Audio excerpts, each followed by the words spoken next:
Well, good evening, everybody, and welcome to the City Council regular meeting for Tuesday, October 21st, 2025. I'm calling this meeting to order, and if the clerk could please call the roll. Mayor Karen Howe. Here. Deputy Mayor Amy Lamb. Here. Councilmember Kaylee Clark. Here. Councilmember Kent Treen. Present. Councilmember Roshino Farrell. Here. Councilmember Sid Gupta. Here. Councilmember Pamela Stewart. Thank you very much. I'm moving to approve or excuse the absence of Pam Stewart because she is feeling quite unwell. Is there a second? Second. Moved and seconded. All those in favor say aye. Aye. Aye. Motion carries. Thank you. So let's go with the Pledge of Allegiance and Councilmember Clark. I pledge allegiance to the flag of the United States of America and to the republic for which it stands, one nation, under God, indivisible, with liberty and justice for all. Thank you very much. And Councilmember O'Farrell, if we could have the land acknowledgement, please. We acknowledge that we are on the Indigenous land of the Coast Salish peoples who have reserved treaty rights to this land, specifically the Snoqualmie Indian tribe. We thank these caretakers of this land who have lived and continue to live here since time immemorial. Thank Thank you very much. Is there a motion to approve the agenda? So moved. Second. Moved and seconded. All those in favor say aye. Aye. Opposed? Motion carries. Thank you very much. We'll be moving to public comment at this time. If you've signed up in person, we will first do in the room, and then we will move to online. And I don't know if people noticed, but I thought I would point out that there are different sheets up there. So one could be for the public hearing, which is about the walkability, mobility, and so forth. And the other is general comment. So, you know, if you signed up on the wrong sheet, don't worry about it. We'll get it straightened out. So first we have Lindy Behringer. Hello. I am Lindy Behringer, a Sammamish resident living at the mouth of George Davis Creek. 2 days ago, my eyes lit up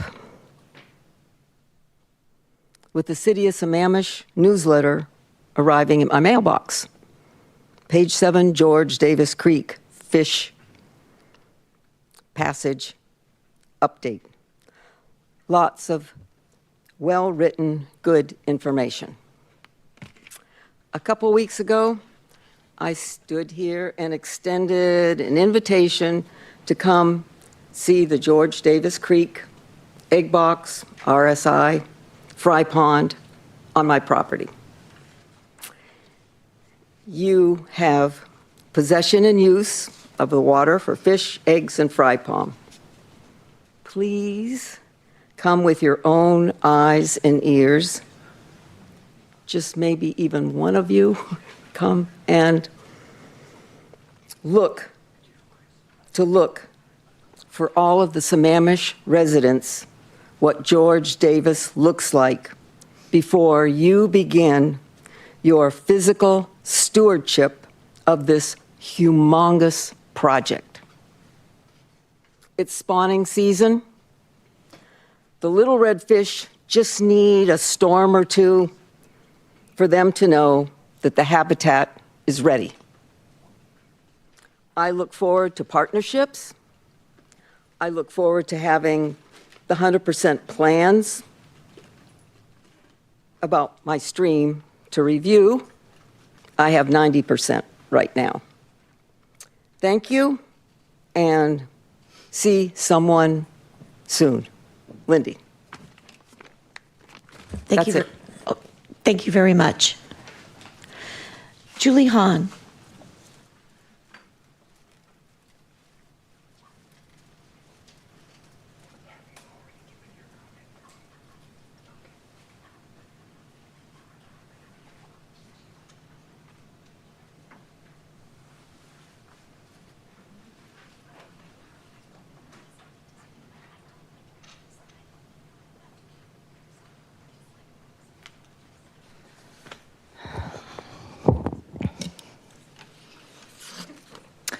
Good evening, Mayor, Deputy Mayor, and council members. I'm Julie Hahn. I am the CEO of the Sammamish Chamber. I'm here to provide a brief snapshot of the Sammamish Farmers Market and the impact it had on our community during the 2025 season. The Sammamish Farmers Market is more than a weekly shopping destination. It's an engine of economic growth, a platform for youth leadership, and a hub of community connection over the 2025 season. We hosted 94 total vendors across farmers, food, and arts and crafts, 25 plus local small businesses, 22 youth vendors who participated through our Emerging Entrepreneurs Program, over 800 unique products, and more than 426,000 in gross sales generated over 20 market days, and that was for all of our vendors.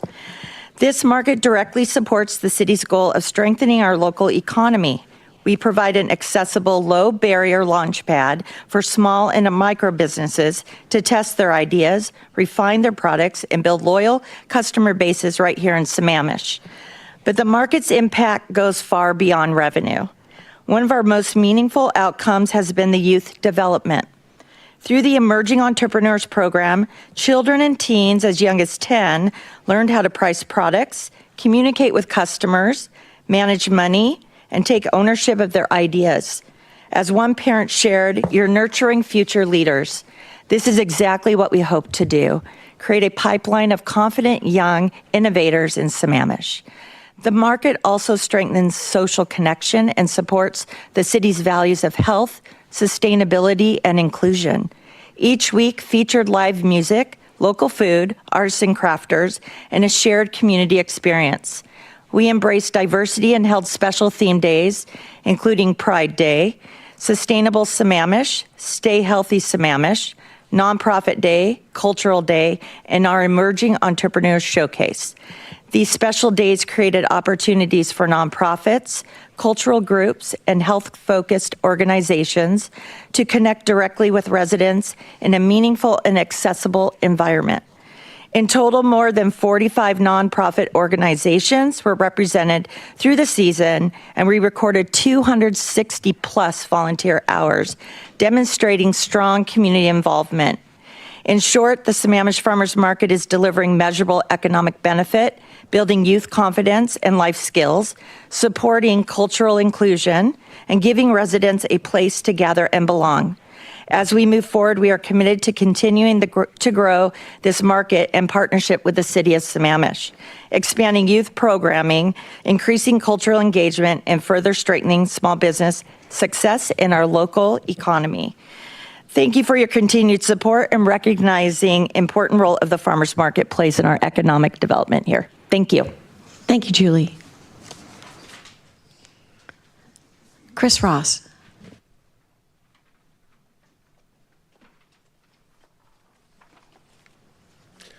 Good evening, Mayor and members of the council. My name is Chris Ross, and I live at 4662 234th Avenue Southeast.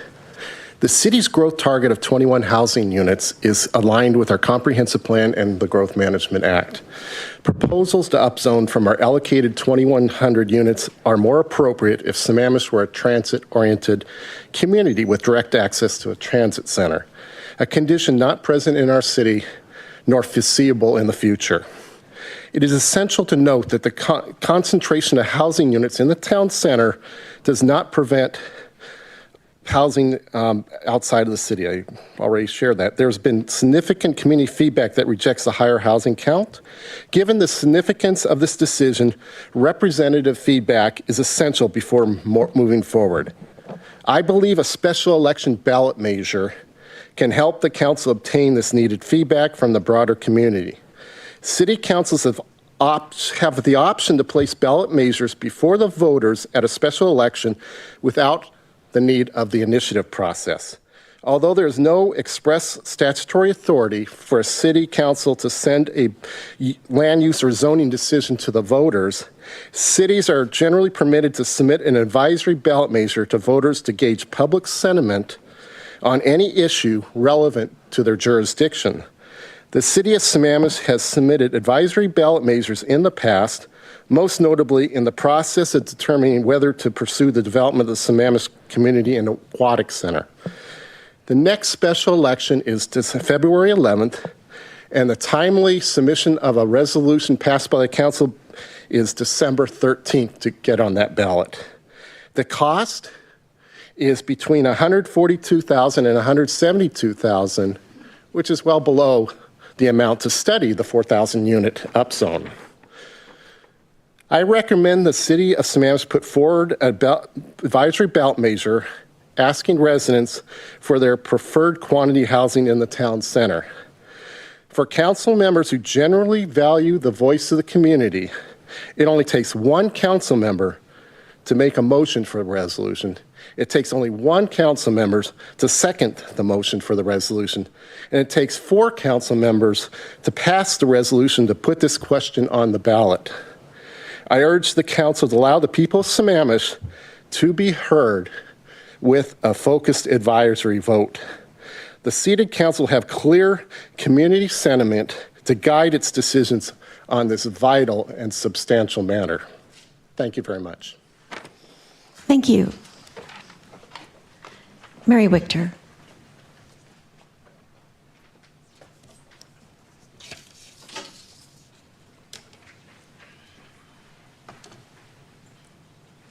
She's right there, yeah.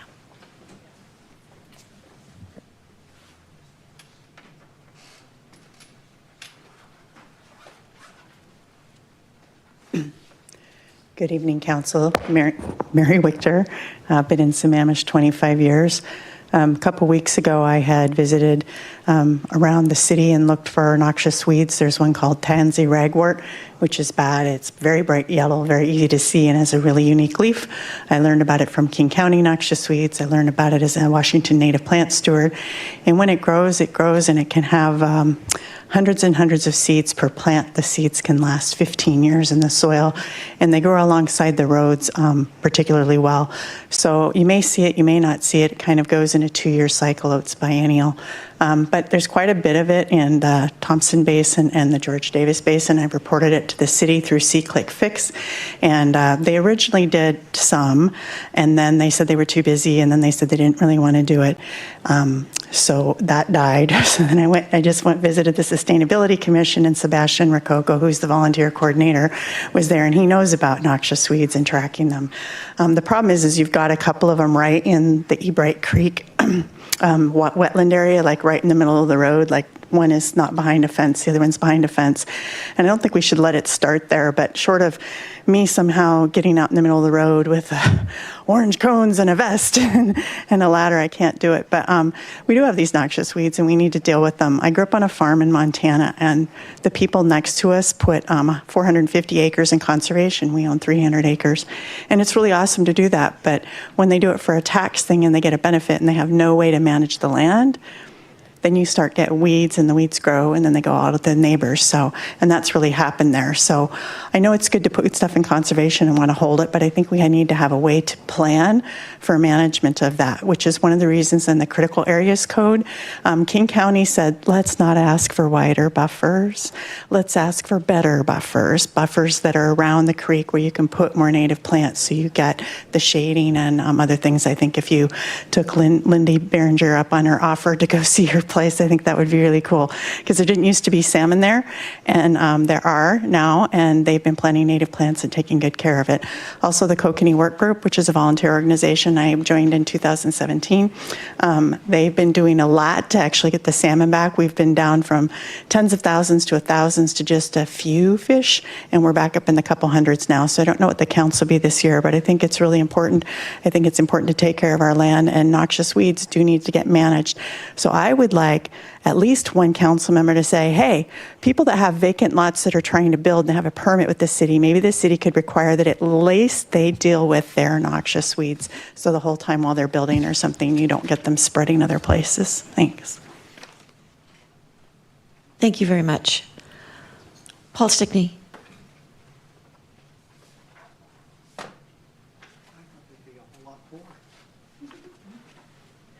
Just have a short one-page thing to hand out. That I did not know.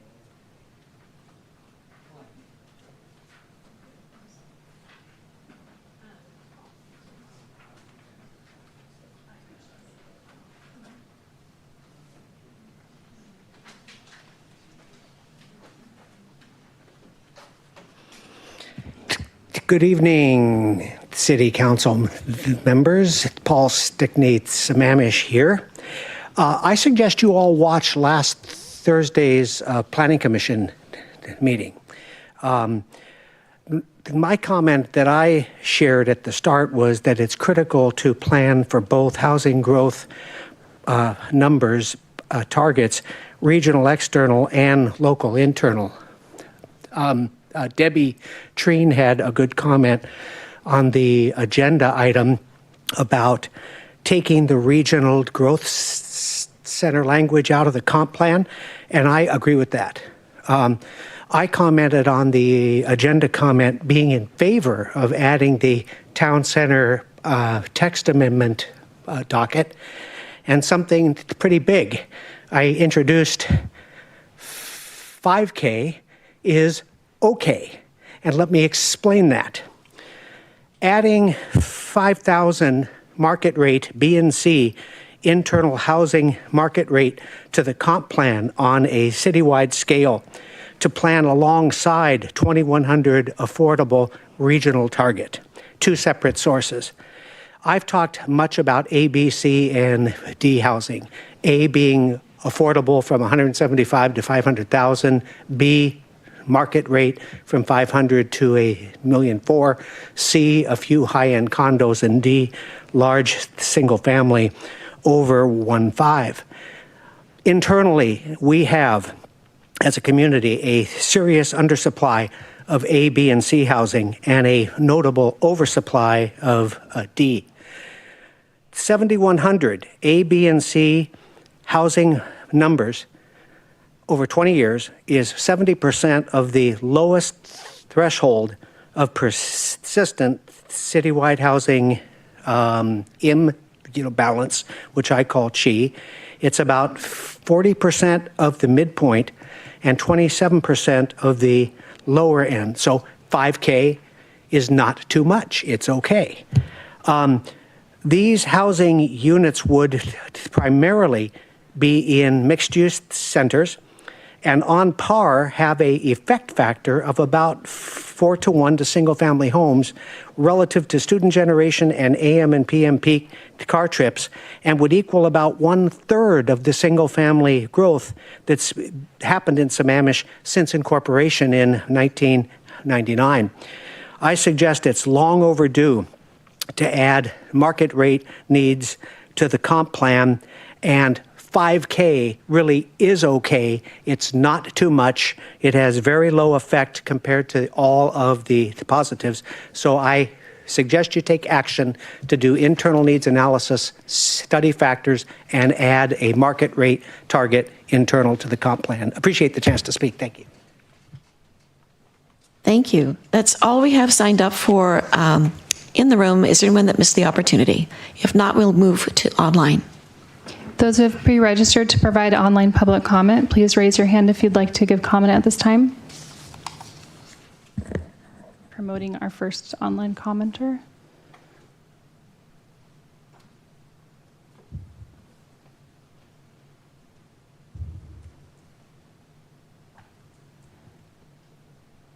Katie, when you're ready. Good evening, council members. My name is Katie Sills. I was born and raised in Washington. Now I'm a mom in a split level in Bothell with a 2-car garage and 6 pine trees in our backyard. I wanted to share with you today that you can have the best of both worlds in your beautiful city regarding development, and how in Bothell we all benefited, as did our property values, from embracing smart development in our downtown. And instead of talking about units and cars, I want to talk about people, places, and professions. People of all families, sizes, and lifestyles. Yes, we have a lot of families with kids, but we also have single people living alone, couples with 2 incomes and no kids, seniors, college students, and young professionals. They don't want the backyard and 3 bedrooms, and that's okay. We created spaces for them, and they are my friends, my coworkers, and make fantastic neighbors. And their presence and activity makes the second thing possible, places. Locally owned coffee shops, bars, bookstores, restaurants with live music on Saturdays, a patisserie, shops, a board game cafe, a pool that is free for Bothell residents. I could go on, but I only have 3 minutes. These places would not survive on people like me alone. Busy working parents only have so much free time. And when I do need to get out of the house, I love that I have them available to me a short Uber ride away. None of those cool places are possible without more people living nearby. And with the revenue it brings in, we're adding new sidewalks, improving parks and roads, investing in arts and culture, planting more trees, and building more trails. I can't imagine Bothell without our downtown the way it is, and it keeps getting better and more vibrant. And finally, professions. The jobs you can't do remotely, the skill sets that require a daily commute. I'm selfish. I want the best police officers, paramedics, preschool teachers, firefighters, physical therapists, soccer coaches, etc. I firmly believe in the era we are in. It's not just about salaries. If there's a job in a place where they can work and afford to live, these professionals in high demand are going to choose that place, especially if we have beautiful public spaces, great schools, and fun hangout spots. They shouldn't be forced to live further out and spend hours on I-5 or 405 or I-90. And if I were them, I wouldn't. So the choice is yours. You are elected and trusted to make these big decisions. But consider me as living proof that smart urban development is wanted by families like mine and leads to a better quality of life for everyone. Thank you. Thank you. And that's all for pre-registered public comment. Okay, we'll continue with our business then. And is there a motion to approve the consent calendar? So moved. Second. Moved and seconded. All those in favor say aye. Aye. Opposed? Motion carries. Thank you very much. And we are on to the exciting point of our evening, which is going to be a presentation by the Police Canine group, or Just the canine. just the canine. So Sergeant Derek Jones, take it away, because I think we're all very excited about this.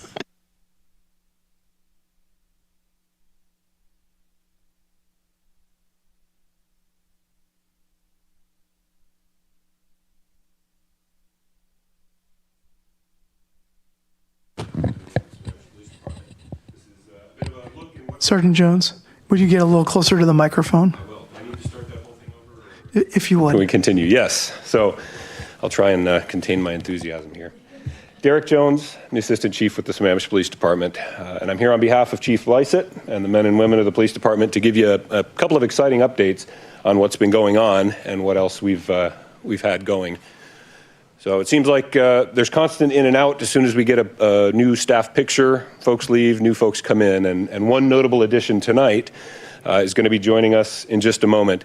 That's our first ever police canine assigned to the city of Sammamish. We have a canine deputy and a new dog that is going to be housed within the Sammamish Police Department and greatly enhance our capabilities, both from a crime fighting standpoint, but also from a bit of a public engagement standpoint. So.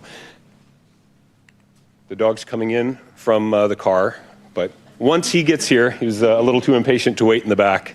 Our dog is handled by Deputy Lee Wunderlich.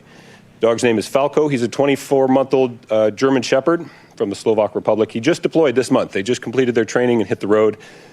Sergeant Eric Gagnon is the sergeant over the Sheriff's Office Canine Unit as a contract with the Sheriff's Office.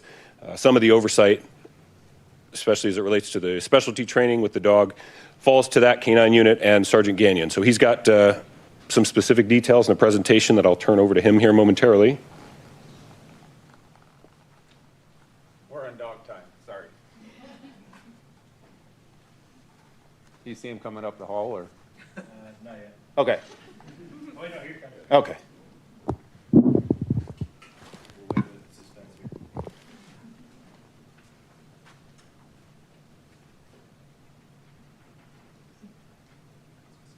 Bring him on up here, Lee. This is Falco. He's a all-black German Shepherd. And I was talking to the mayor earlier. that we source Sergeant? all of our dogs. Can I pause you for a moment? Would you grab, you can pick the mic up and carry it with you if you want. There you go. Sorry. We source all of our dogs from Eastern Europe and Finland and the Netherlands, Norway, Sweden, because of their genetics are still pretty strong over there. Here in the United States, we've changed through the AKC, we've changed the genetic standards quite a bit, and to make them look pretty, but at the expense of their performance. So this is a purebred German Shepherd. He just happens to be all black.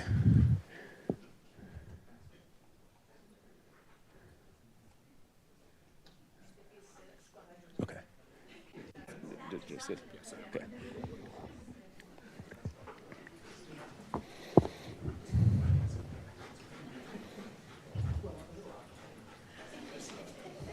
As you can see, he's pretty busy. They're always exploring. They want to find out what's in their environment. So if you guys want to take a couple pictures, feel free. And then Lee's going to take them back out to the car.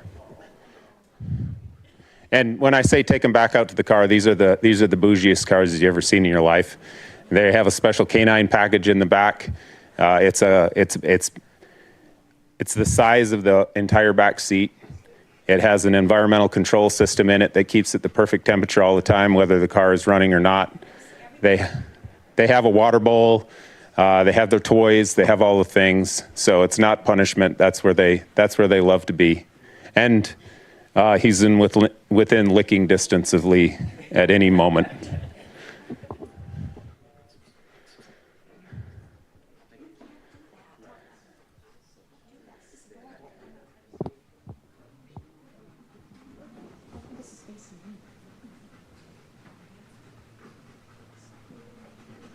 His coat's really thick. Is that part of the Yeah, they're very, very thick coat. He's also putting on his winter coat right now too. Oh, okay. Yeah. It's like all ready for winter. Yeah. Yeah. The vest you see that he's wearing, that's a special vest that's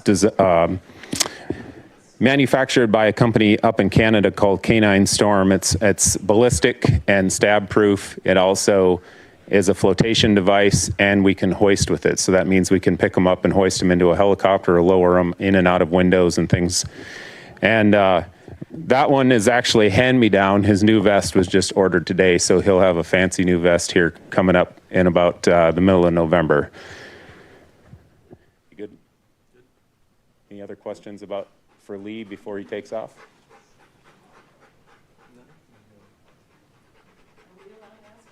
Absolutely. So this team is a generalist, and this is part of my presentation, but this team is a generalist patrol team, which means that their primary job, what they're bred and trained to do, is to locate outstanding evidence and suspects, and then, if necessary, apprehend suspects.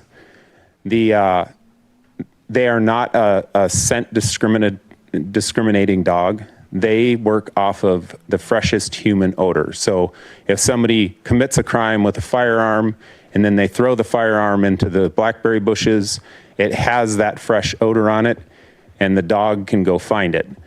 They're not alerting on the firearm. They're alerting on the human odor that's on the firearm.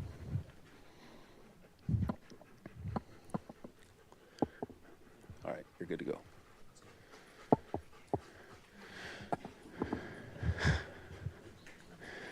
We'll wait till he leaves because he's going to take all the spotlight from me. So my name is Eric Gagnon. I'm the sergeant of the King County Sheriff's Office Canine Unit. We have 13 patrol dog teams in the Sheriff's Office. My job is to manage those 13 teams.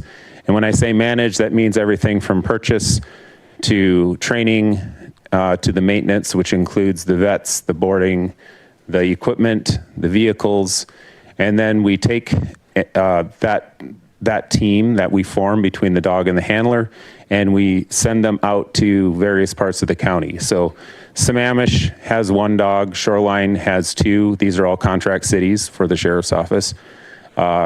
SeaTac has 2, and then we have 6 in unincorporated King County. And they're all set up on their schedules so that we can provide 24/7 coverage throughout the county. We have very few gaps. But the main goal is to be able to provide that service to the people who are paying for it, which in this case, the city of Sammamish. Felco belongs to you. This pretty dog up here, this is Baco. He's a Belgian Malinois, and we're just bringing him online right now. He's probably the prettiest dog that I've ever had in the unit right now. So the mission of the King County Sheriff's Office Canine Unit is to locate suspects and evidence, and secondarily apprehend those outstanding suspects, and it's in that order. We are very, very, and you'll see later on in my presentation that we're very, very, very careful about the use of force with these canines. And we don't use it very much, but they are capable of it. This is how the canine unit is laid out in the sheriff's office. So we have the Special Operations Division Chief at the top, and then the Special Operations Captain below. The unit has 2 sergeants. We have a program consultant, a lead canine trainer, and a training coordinator. And then below that are all of the canines that are out working throughout the county. Why dogs? So you guys can all read this slide, but just to put it into perspective. So if you're making your coffee in the morning and you take a teaspoon of sugar and you put it in the coffee, you can smell the sugar. A dog, if you take that same teaspoon of sugar and put it in an Olympic-sized swimming pool, they can smell that. That's how powerful their sense of smell is. And so we use that natural genetic trait to our advantage, and we have since, early Roman times. This is also very, very important. So we talk about less lethal tools in the police world, tasers, foam baton rounds, all kinds of things. Well, all of those types of less lethal tools are all straight line tools. So you point it at something and you pull the trigger, and it will go in a straight line directly where you put the sights. A dog, on the other hand, is a less lethal tool as defined by federal and state case law, and it is the only less lethal tool that we have that can independently maneuver around obstacles in crawl spaces, in attics, in the woods, all those things. And on top of that, if the situation changes between the time that you release the dog and the dog making contact with the suspect at the end, and there's no longer a need for that dog to apprehend that suspect, you can recall the dog back to you. We all work in a site configuration every day. When we're looking for our car keys in the morning, we're using our eyes. Dogs, they work on scent, like I said before, and the big thing about scent is it's not obstructed by obstacles. So they can pick up odor from behind doors, inside of cars. Some of the training that we do, we have a big lot of junk cars down at the Renton shops, and we'll put one of our decoys inside of one of those cars and close the doors, and then let the dog go figure it out. We would, if a group of deputies or officers had to go accomplish that same thing, it would take them hours. And it would be not nearly as safe as sending in a dog that can run through, and they're going to be able to use their scent detection capability to pick up a suspect that's hiding inside of a car. That in turn gives us the ability to have an early detection capability, which then in turn allows us to use time, distance between us and the suspect, and shielding, which is I'm going to be behind a tree, I'm going to be behind an engine block on a car, or whatever type of cover. And that allows us to slow things down, to establish communication, and try to reach a peaceful surrender, which is what we're always trying to accomplish. We're heavily regulated, starting with the state of Washington, the Washington Administrative Code up there, then the King County Sheriff's Office General Orders Manual, then my unit specifics, Patrol Canine SOP, and then the state of Washington has 2 different model policies that we're required to follow.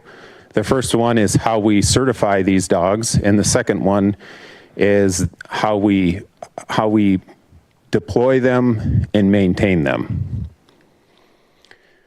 Initially, when we purchase a dog, they have to go through 400 hours of training.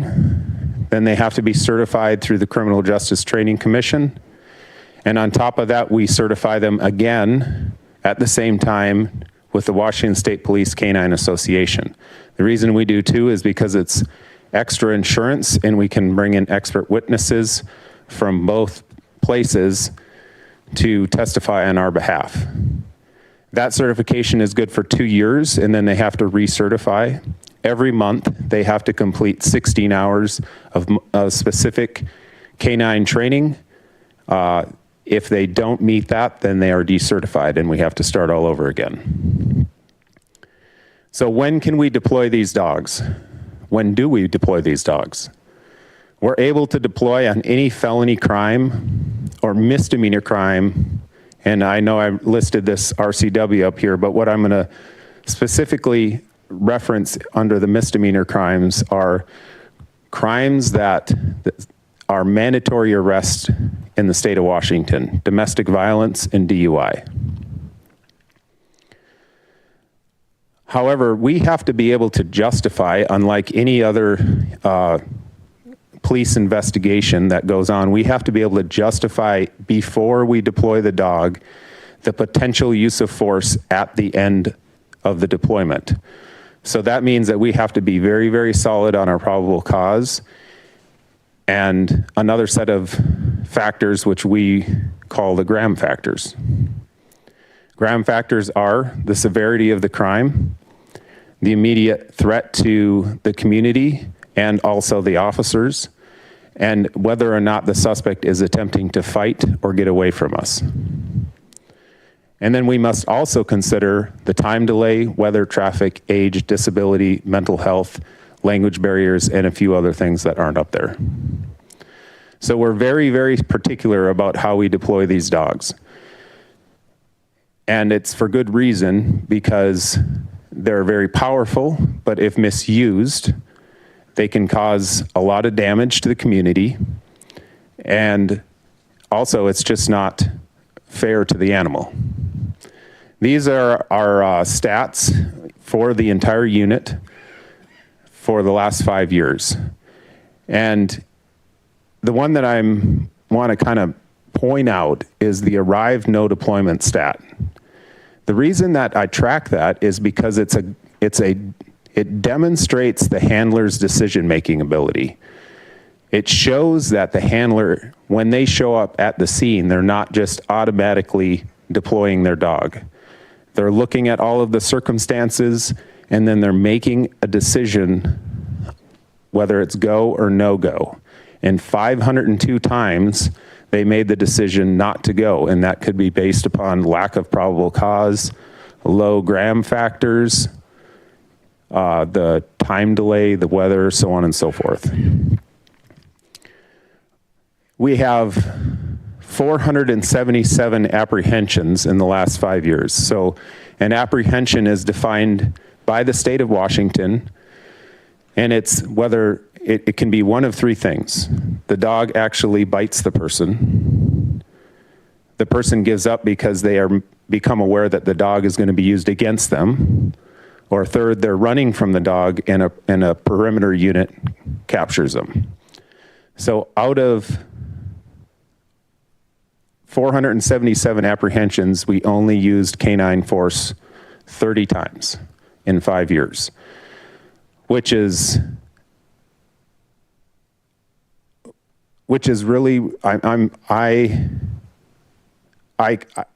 can't compare our unit to really anything else here in the Pacific Northwest because we're a very large unit. But nationally, this next slide is going to show you where that 30 fits in the national spectrum.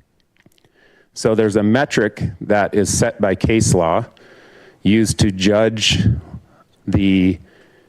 whether or not a canine unit is using excessive force or not having a good training program or not having good supervision, and it's called the bite ratio metric.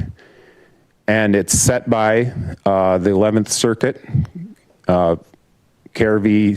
the City of West Palm Beach, and it says that 20% of the apprehensions by a canine, or the number of apprehensions by the canine should not, the ones that involve a bite should not be above 20%.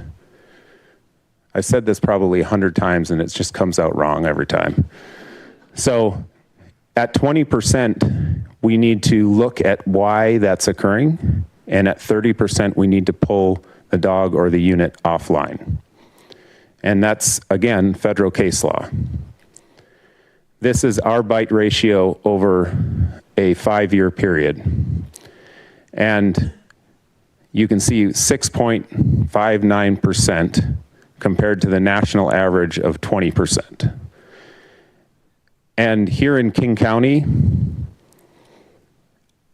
I am very happy to be able to provide that good of a bite ratio to King County. And it wouldn't be possible without the support of not only the sheriff, but also the executive, and then all of our contract cities, because it takes an incredible amount of training, which equates to time and money, that many times smaller agencies don't want to put forth. And that shows up with really, really high bite ratios. There are agencies, and I'm not going to name any of them right now, but there are agencies that are in the 40 to 50% range that are neighbors to us. And with that, this is Sam Sayre and his dog Chuck on Good Day Seattle, taking a nap apparently. And I'd like to answer any questions that you have.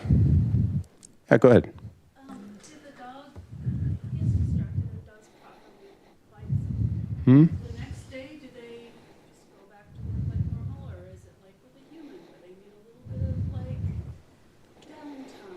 downtime? Yeah. So I'm sorry. It is not like a human. These dogs, this is a genetic trait to them, and they learn about the world through their mouth, and they get a lot of satisfaction by playing with a ball, biting the bite suit, and so on and so forth. And they don't. It doesn't really affect them whether or not they're biting a bite suit or they're biting a human. It's just part of their. Yep. Okay. We do this thing, it's satisfying to me, and it's not because we train them to do that. They're born that way. I mean, you look at TikTok and all the little Malinois TikTok videos where they're hanging off of their owner's pants and legs, and that's what they do. They yeah, that's what they do. Yeah. Any other questions? Yes, sir. The German Shepherd, so it's not just German Shepherd, it's Dutch Shepherds, Belgian Malinois, and German Shepherds. And there are a lot of other breeds out there that have been used in a police or law enforcement or military capacity, giant schnauzers being one of them. But we're looking for dogs that have a really high prey drive with a really high sociability factor, with a really high defense factor. And there are just not very many breeds out there that fit that Madden character that we're trying to create. It just so happens that the Sheps and the Mals are the ones that do. Yep. Well, I'm going to direct this back to council here for a sec. Does council have questions? Thanks for bringing Falco in. I had a question about the handler of Falco, how much training they have together, and I guess Falco goes home with him, and could you just talk a little bit about that? Sure, absolutely. So Lee ran a previous dog, so he went through 400 hours of initial training with that dog. They were out on the street for a while, and we had to retire that dog. Not because of something bad, it wasn't going to work out with that dog. So he went through all of that training. Then we paired him with Falco, and he went through another 400 hours of training. And then on top of that, we put him through another 80 hours of training in what we call tactical readiness training, which is small team leadership, gunfire conditioning, environmental exposure, and things like that, which are all skill sets that we're going to ask that team to do probably in the first week that they're out on patrol, but that the state does not require us to train on. But we know that they're important, so we add that extra 80 hours onto the end of it. As far as how Falco lives, yep, he goes home with Lee. They're best friends. They go hiking, running, hunting, all of the things together. And at the end of Falco's work life, which is estimated at about 8 years, Falco will be retired to Lee's house.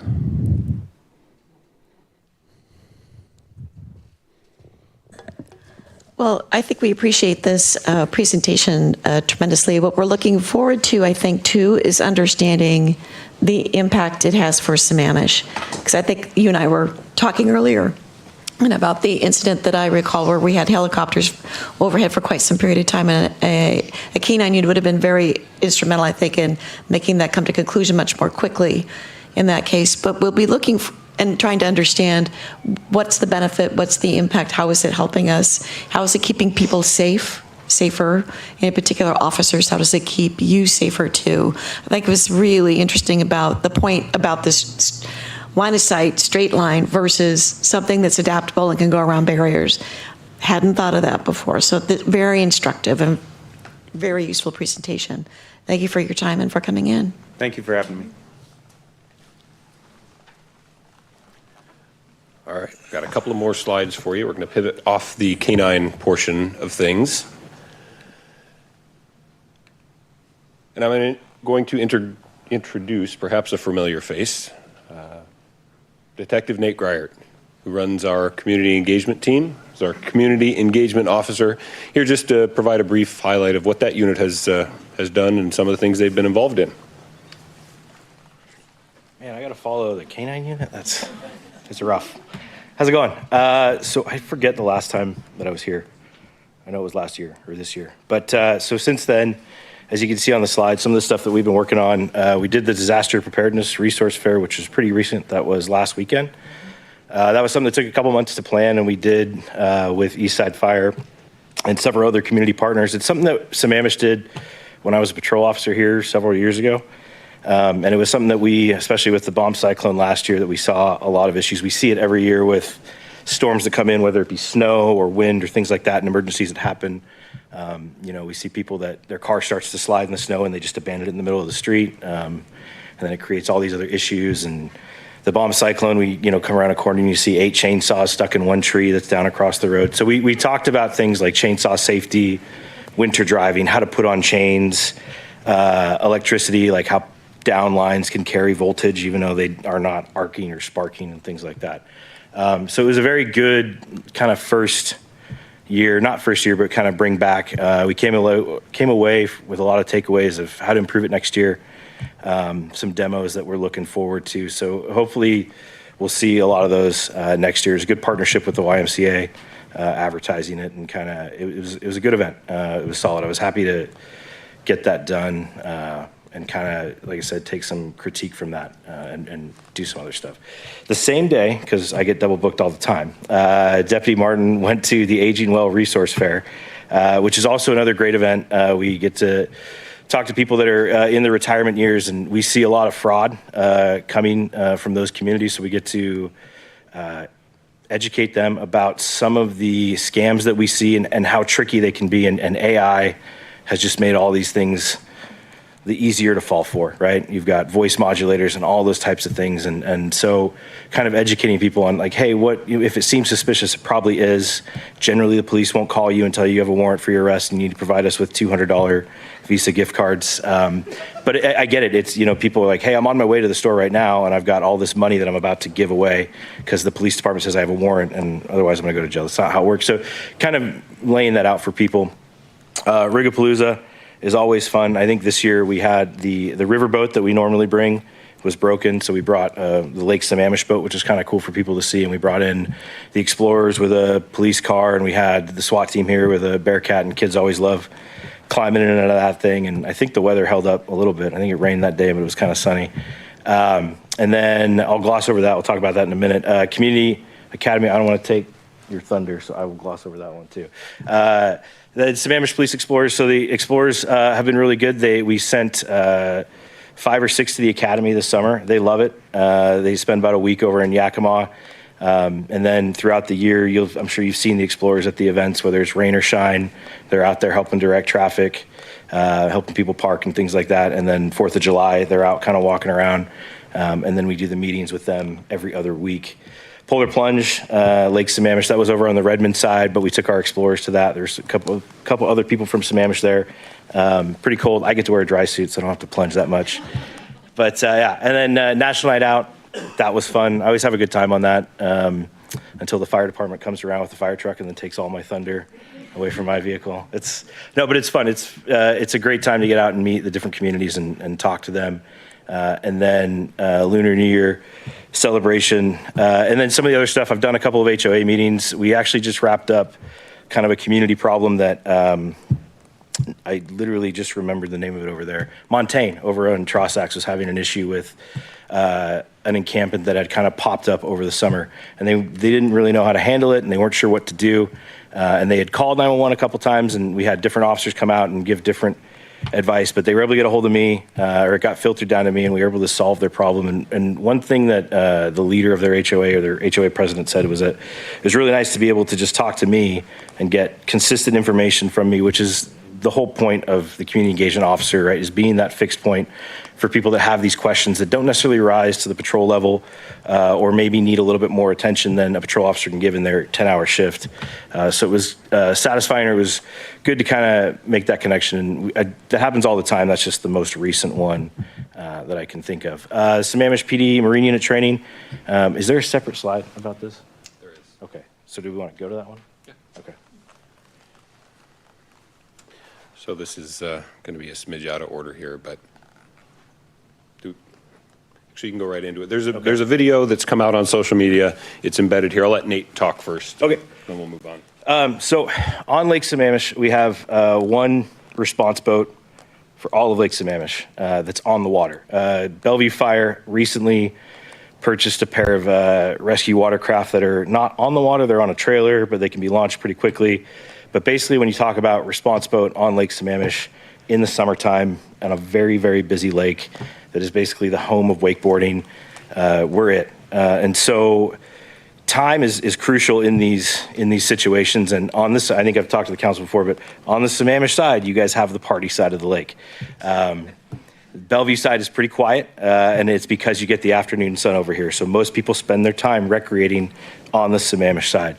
And there have been instances in the past where, we've had something happen, whether it be a plane crash or a boat accident or a boat sinking, and we're rushing to get Marine Unit deputies to the boat. We get one there, but we need 2. And so with Sammamish here, we said, hey, let's take Sammamish guys and kind of teach them how to deckhand for us, like run the ropes, drive the boat a little bit. So maybe then we just need 1 Marine Unit deputy. And so we did this boat familiarization training with the new response boat that we got. And just kind of getting the guys through, or the officers through, how to kind of run a boat with 2 engines, which some of them might even never driven a boat before. So understanding how it moves, how to stay safe on the boat and not fall in while we're trying to help other people.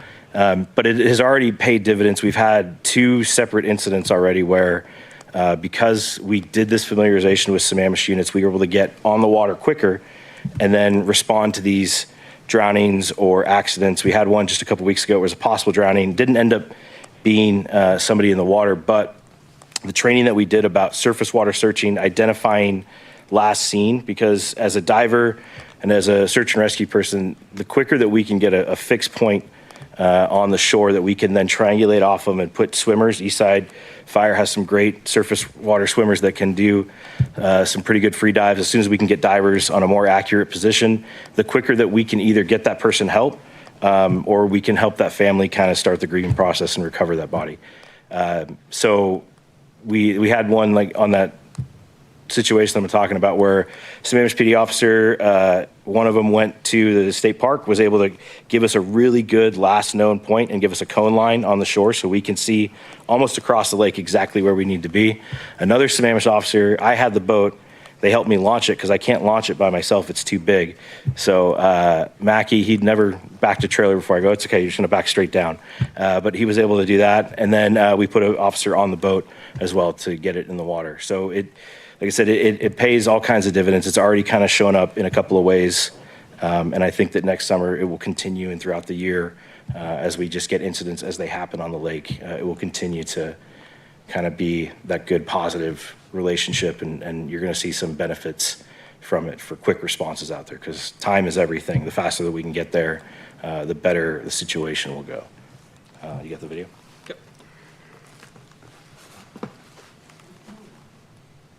Do we have the video? Uh-oh. We don't have the video. The video went out on Facebook, social media, probably 2 weeks ago, and it's a montage essentially of a lot of our folks going through the training that Nate and Deputy Martin were able to put on. So I'd encourage you, if you haven't seen it, Sammamish Police Facebook, it's on there. It's a great little snapshot, and it's fun to watch. It was well done. Also in-house, he's not in the room right now, but Sergeant Eric Kim is our multimedia guru for the time being, and I'll give credit to him for that. So, while Nate's up here, what do you do when you have an employee who contributes so much and has, in this case, grown a unit from the ground? This community engagement unit did not exist before Nate took the reins and built it up. Everything that it is, everything that it has accomplished is on his shoulders. I say that because this is a bit of a bittersweet moment for us. We're losing Nate. He is transferring to, I'm not going to say bigger and better. Bigger, sure. We're going to keep him around because I think we're better. But he's going down to our transit contract, the Joint Transit Anti-Terrorism Task Force. Did I get that right? Yeah, something like that. Close enough. And he's going to put some of these skills to use down there. So a couple of highlights of his time here, 9 years here with the city. He was our school resource officer at Skyline High School, did a lot of great work over there with the kids, and then transitioned out of that role and into the first community engagement officer. And this has set a tremendous foundation and, quite frankly, some big shoes to fill for the next community engagement officer, which we'll talk about at a later meeting. But in honor of Nate's service here to the city of Sammamish, we have a plaque to present to him an appreciation for your leadership, integrity, and commitment to quality community engagement. You've made a significant impact that will be felt for many years to come. Thank you from Chief Lysett, the men and women of the Sammamish Police Department, and the community of Sammamish. Oh, that's awesome.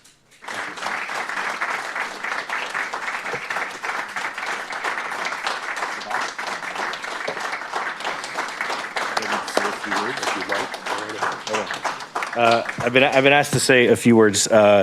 It's funny. I think I was telling Councilmember Treeden this at the barbecue that we had, but when I came to Sammamish, I didn't want to come here.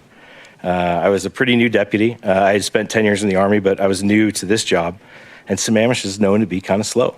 And so I got mandated here, and it was either between Metro or here, and I was like, please Metro, please Metro. And I got sent here, and I really didn't want to go. But I think things happen for a reason, and I'm so glad that I came to the city of Sammamish. The chiefs here, city manager, I've gotten so many opportunities from being here to forward my career, whether it's the Marine unit, whether it's drones, so many things, being an instructor, working with all those things, and none of that would have been possible without the support of Sammamish, and it's been fantastic. I really love this community. It's a lot of fun. I've had a really good time. I've actually like recruited people to come to Sammamish. And initially they say the same thing, like, it's slow. And I'm like, well, hear me out, right? Like, what do you want to do? This and that. Like, we can make that. It's a great city. It's a great community. No, I'm 100% glad that I spent as much time here as I did and got the opportunities and positions that I did. And I really had a good time. And I definitely will be back, I'm sure. And Matt's, or my replacement has already asked me to help him do some classes and stuff like that, which fortunately in JTAT is something that we do. We teach a lot of classes. So no, I can't thank the city enough for the opportunities that I've been given.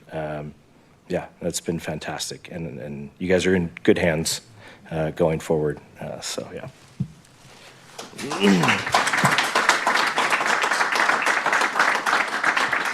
Funny how the perspective on slow is different depending on where you're standing in the room, right?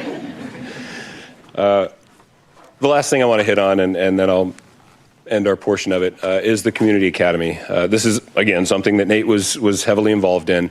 We had a successful Community Police Academy. This was our second academy. You can see on the screen a few things that we covered. Got a great group of citizens who expressed the desire and contributed a lot of time being involved in their police department, finding out what it's about, and getting a much more in-depth look than most other people do.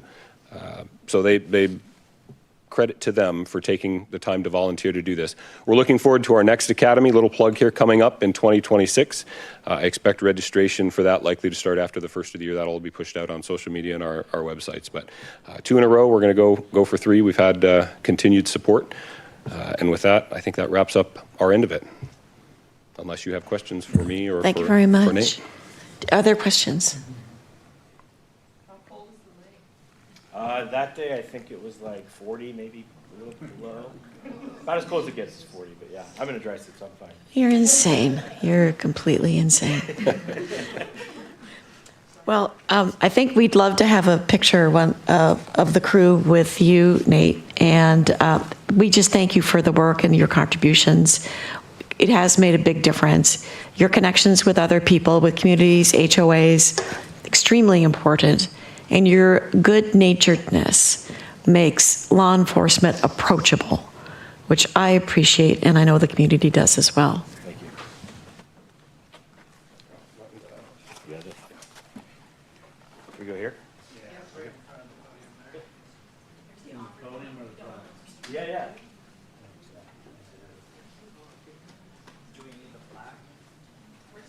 Oh, I put it over here too.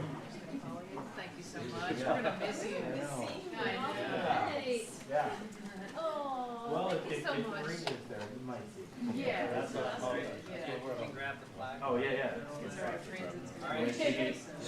Yeah, you know what's funny is I'll be missing some managers. Yeah. It's gonna be a nightmare. Just hold it here. Squeeze together. Everybody look this way. 1, 2, 3. One more. 1, 2, 3. Great. Thanks so much. Yeah. Go this way.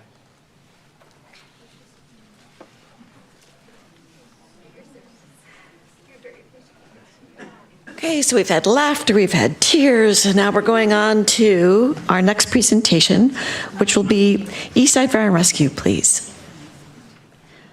So Assistant Chief Will Aho will be here with Jeremy Hicks and Vicki Carlson.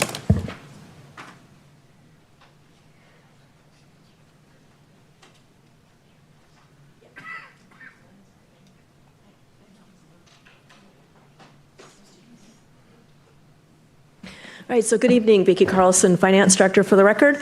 I am joined here tonight with our Fire Marshal Hicks and our Assistant Chief Aho, soon to be Fire Chief. They're going to be doing a presentation on proposed changes to our fire fees.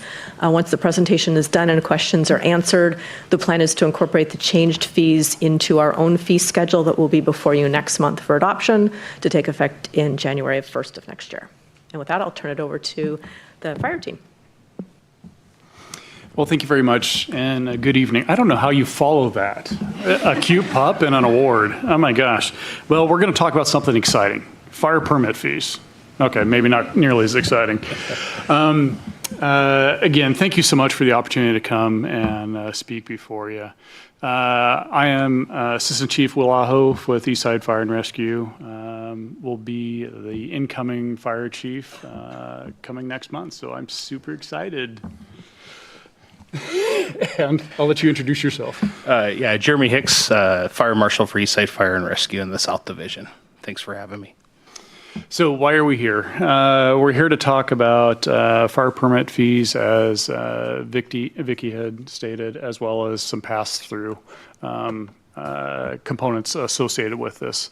So just as a little bit of a refresher of how Eastside is crafted, we're structured a little bit differently than a lot of fire departments in the area.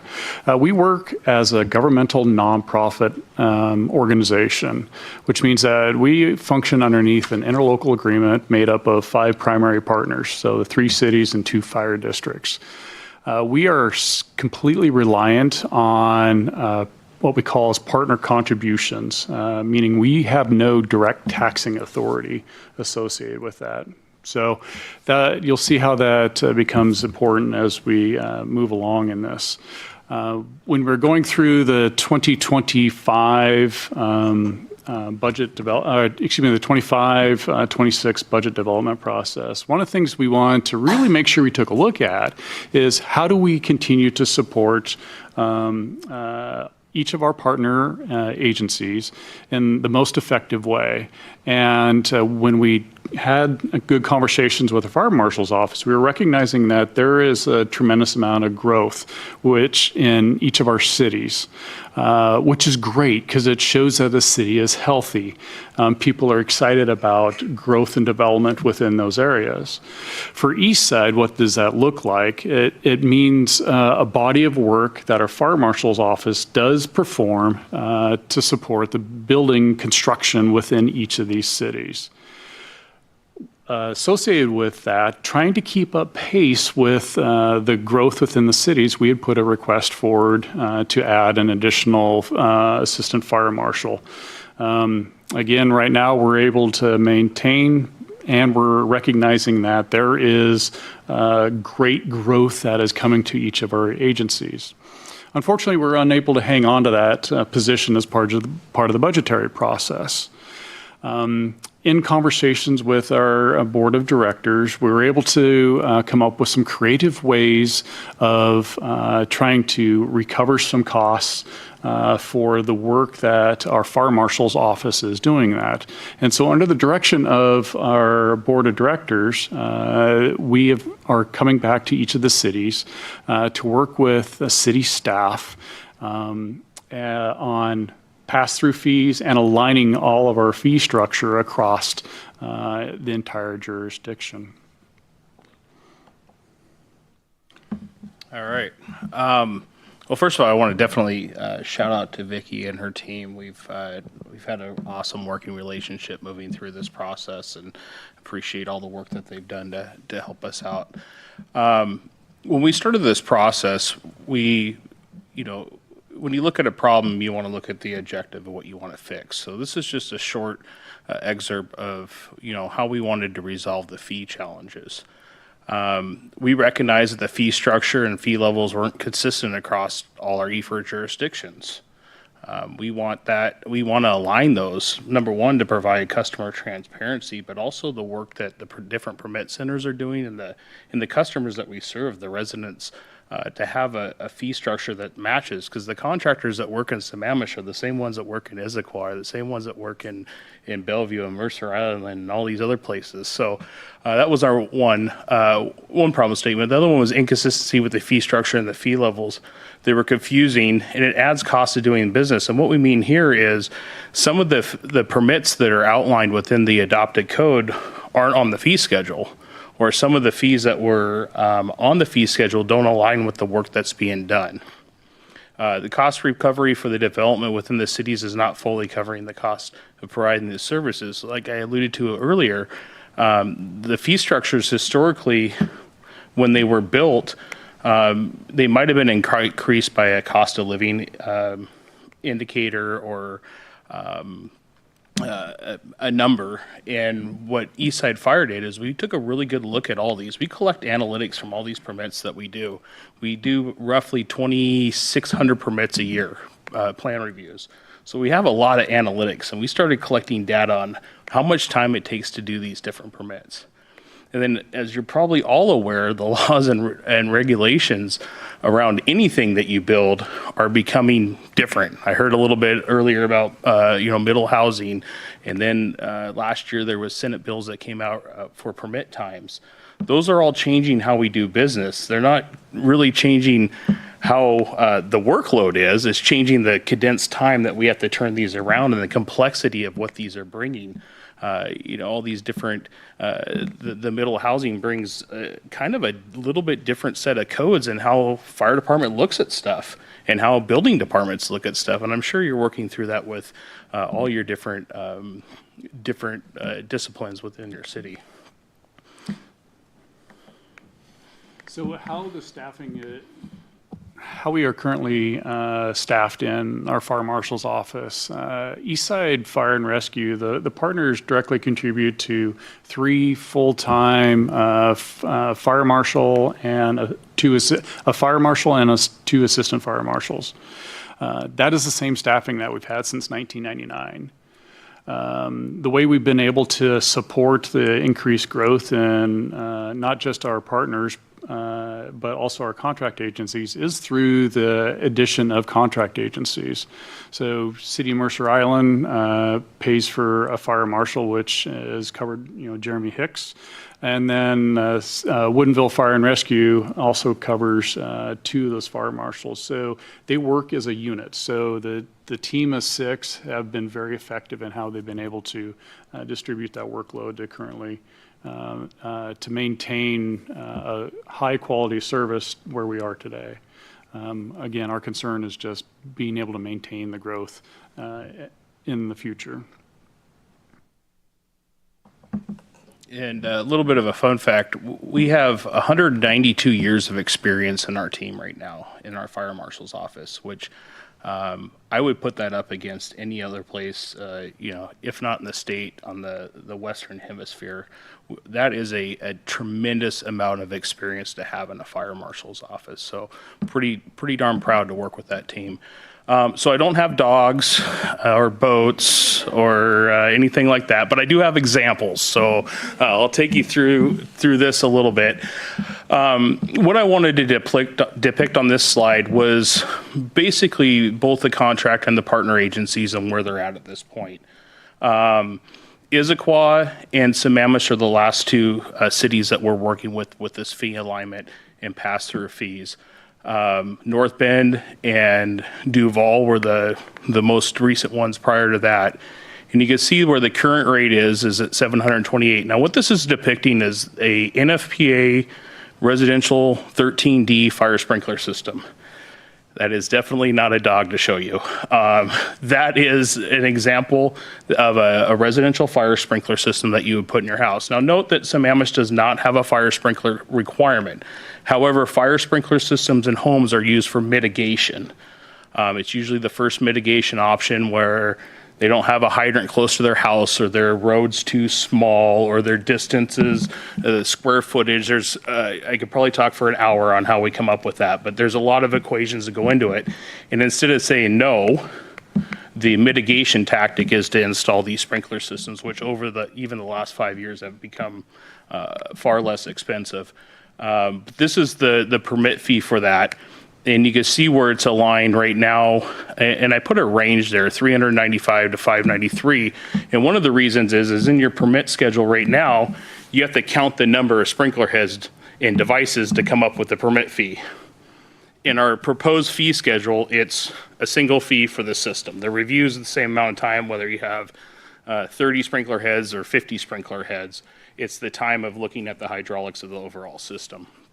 So this shows you where we're at. We had a question about where were the other cities at. Again, the most recent one was North Bend, and they were right on par with where you guys are at now, plus or minus just a little bit.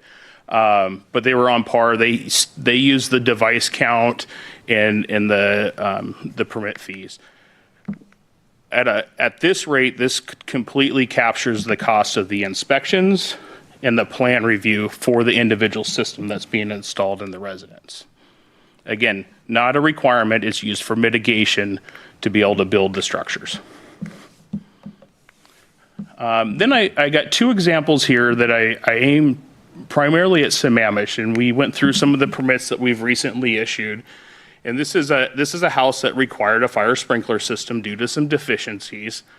And I want to say the valuation was probably right around $1.4 million to build the house. Don't quote me on that, but that's what I was trying to aim for. The current price, if you had to install this, would be $881. That's the plan review fee and the fire sprinkler fee. They're two different permits. The sprinkler system is a specific fire permit for the system.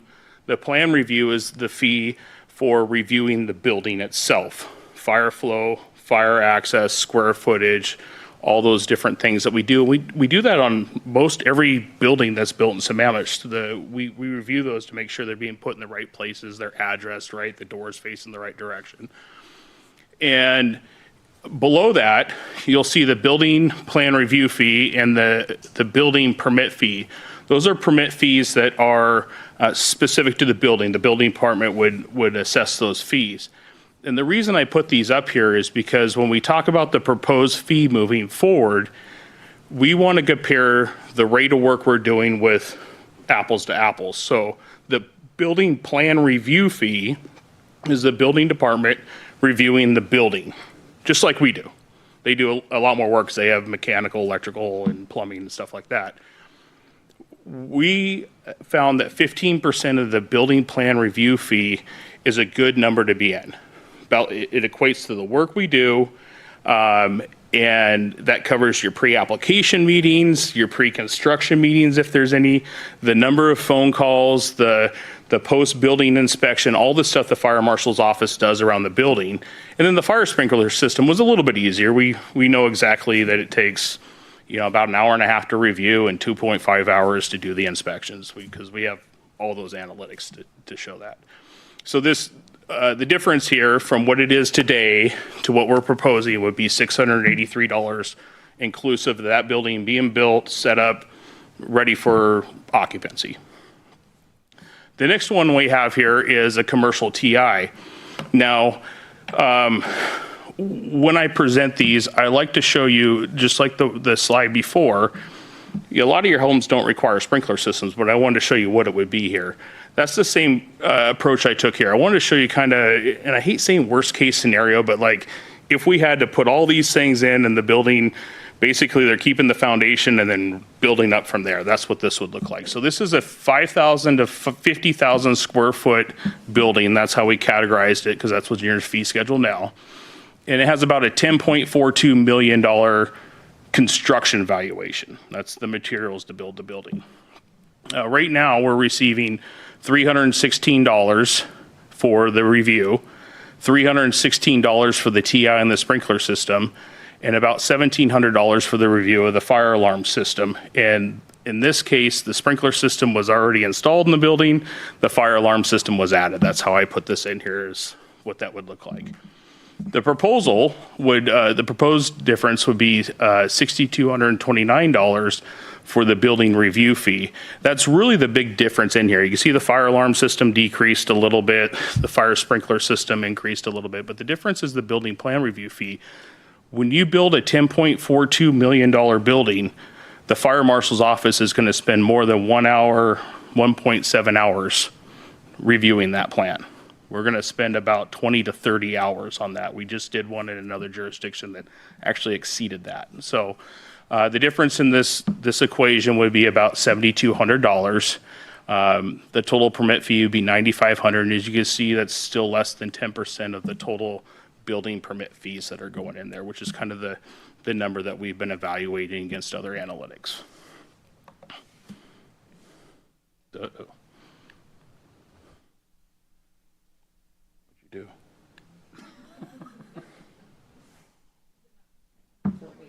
Yeah, beep. Oh, I think there was one back. Nope, that's it. Okay, so forward one, please. Other direction. Yeah.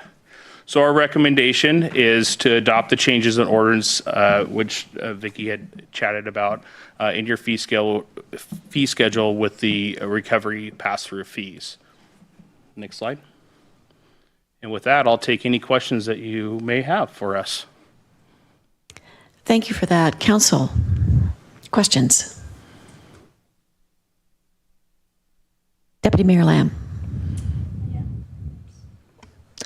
Thank you for the presentation. So my question is on the commercial. I have to say, when I looked at the fee, I was like, whoa, it just went up like $6,000. So I'm just trying to understand. So it sounds like it was at $316, it was really too low, because when you compare that to a building review of plan review of residents, 288, I mean, it's a huge difference in size. So I understand the need that it should be higher, but I guess I'm trying to understand like how we got from 316 to 629. Like, had like years gone by with where it should have been a lot higher? And because I'm just kind of surprised that all of a sudden it just feels like it's like we're being presented with a really high number. Yeah, so two things with that. Thank you for the question. There's a little bit of a methodology change here too. I can't speak to the history because I don't know the history of the permit fees, and very unlikely when these permit fees started, anybody in the room was here for that. They were probably adopted these permit fees as they came in. But that fee was probably based on something and then either increased by a cost of living or not increased. No, there wasn't a study done on what that should look like. And when we started looking at those numbers and going for the time on task of what we're actually doing in these different building permits, and then looking at kind of what other industries are doing, more specifically the fire agencies on what they're charging, that's where that 15% number. So then we start working the equation backwards. What does that 15% look like? And if you take that, the first example, the residents at $836, the hours that comes out to is like 4 hours roughly. But if you think about a pre-application meeting, any type of pre-construction meeting, the phone calls, and then any type of final fire inspection that is required, that easily eats up those 4 hours. So we were able to validate that. You take a TI, which sometimes is harder than building a new building when we're doing fire plant review. And you take that number and you divide it by the 182, you come out to like 34 hours or 30 something hours. We had to look at our analytics and go, does that match? And we've just done a couple of complexes in a neighboring jurisdiction that actually exceeded that number with the number of, because we definitely had to do an extensive pre-con on it. We definitely had to do several pre-apps on it. And then the plan revisions came back 4 or 5 times.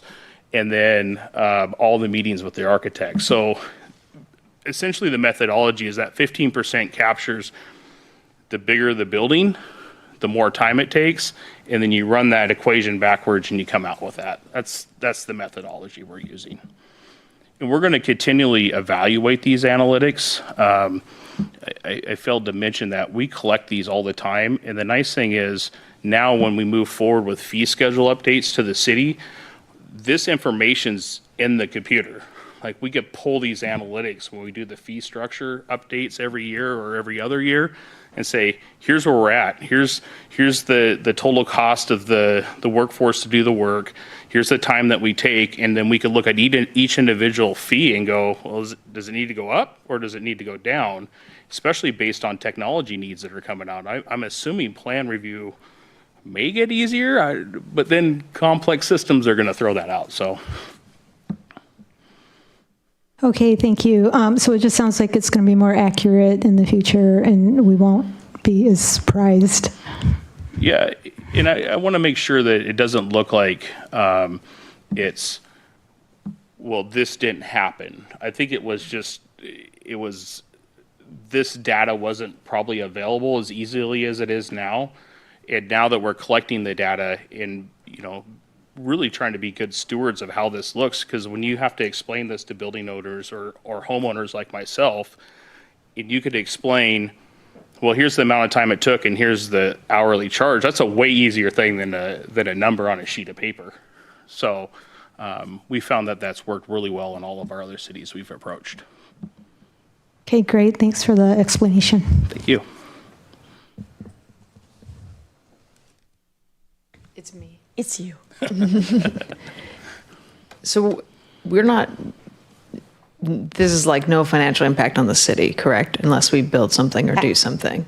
There is, in a way. That's what I was like, so I don't understand what, like these numbers, I'm like, I've seen a fire sprinkler before, but what are we paying for? What do you need from us? Just a yes, we're going to change our fees? Direction. Yeah, so what we're looking for is just a head nod or thumbs up that you're okay with the proposed fee schedule, and then we'll be bringing that forward next month to be adopted with all of our other fee changes. There's really two components. There's the increase in the fee schedule, and there's also a budget amendment component, because they're also asking us to pass all of the fire permit fees and send them directly to the fire department, and so that will also increase the expenditure side as well. How much? So we looked historically at how much fire fee revenues we have collected in the past, and because we're a mostly residential city, it has not been significant. I think we've averaged less than $100,000 a year in total revenue coming in. As development changes, those numbers will change as well. Okay, so we no longer would get that. It would come to us and we would pass it immediately to the fire, to EFR. Okay, maybe I missed something, but am I? Yeah. Just making sure. No, I don't think you're missing anything. I think from having served on the Eastside Fire and Rescue Board for almost 4 years now, what we care about from the board side is cost containment. And so being able to pay for the services that are rendered in such a way that we are not out capital. So that was pressure that was brought to bear by the entire board onto the fire service to, please help us rationalize, please help us understand where we can find cost savings and where we can charge fees for services rendered and have it be the cost contained and fair. And so that was the objective. Okay, my fault as the alternate on that board, not paying attention. Great. So that was the thing that I wanted to bring up, is cost containment being such an important factor, because I don't think people understand that, and I don't think the board appreciated it either early on, but we absolutely do now. So we'll continue to be looking for these opportunities where we can get a fee for service and actually get paid back. If you folks could see how much we have to write off in ambulance expenses, for example, for the for folks, it's quite a stunning amount, but we cannot recoup those costs. So we have big chunks of capital to go out the door that we don't get a chance to recover. This is one of the few opportunities that we have. From a directional point of view, I'm in favor of this, but would like to see what other council members have to say. Are we good? We're okay? I don't think we need to make a Back to us? Sorry. Correct. It'll come back Is that through coming our, back to us? yes, it'll come back through our own, I can't remember if it's a resolution or an ordinance, but you'll see it next month for formal review and adoption. I don't think we need to vote. I think that Just a head directionally, nod we're just that- trying to yeah. get the idea across that we get it, and we thank you for the presentation. Thank you. Thank you very much. Thank you. Thank you.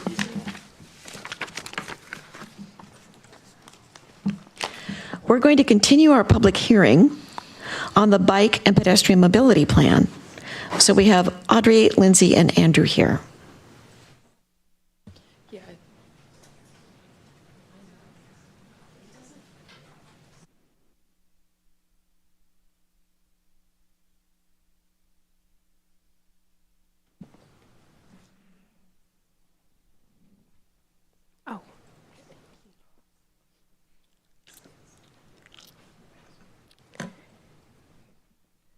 Good evening, Mayor, Deputy Mayor, and City Council. Just for the record, I'm Audrey Starcy, the Director of Public Works for the city.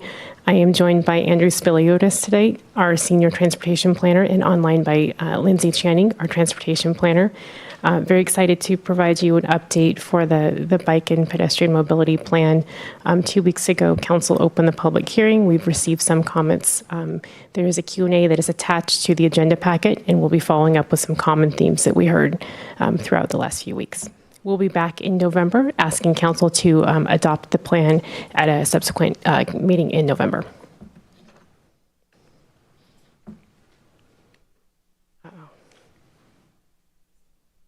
Oh no. Okay, it was me.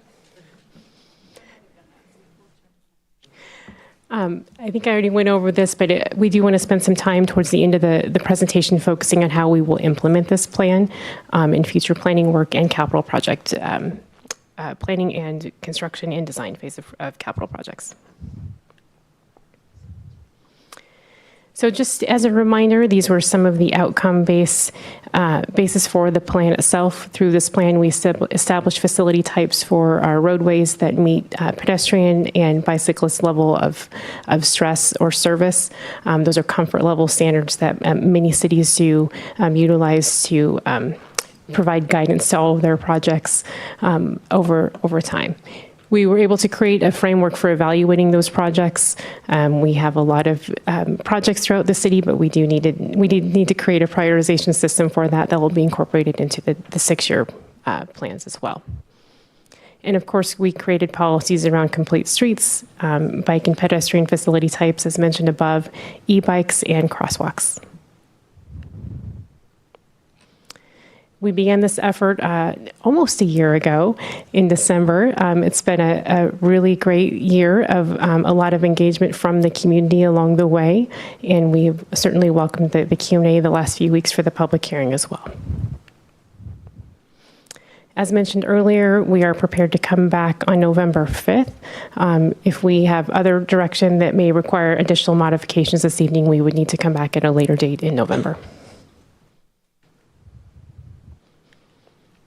So some common themes before we get into those, I just wanted to point out there are 2 Q&As available on the website. The first one was prepared earlier towards the end of the summer in August that addressed frequently asked questions and common themes that we'd heard throughout the community engagement process. The second Q&A was published on Monday and was also available on the webpage that addresses the questions and themes that we heard through the public hearing. In general, we heard questions around the plan content itself, the criteria, how we'd be implementing the plan, and some specific questions regarding crosswalks, lighting, and speed data. To walk through a handful of the questions, our level of service, or LOS, is officially implemented. That was implemented as Council adopted the 2024 Transportation Master Plan, or TMP.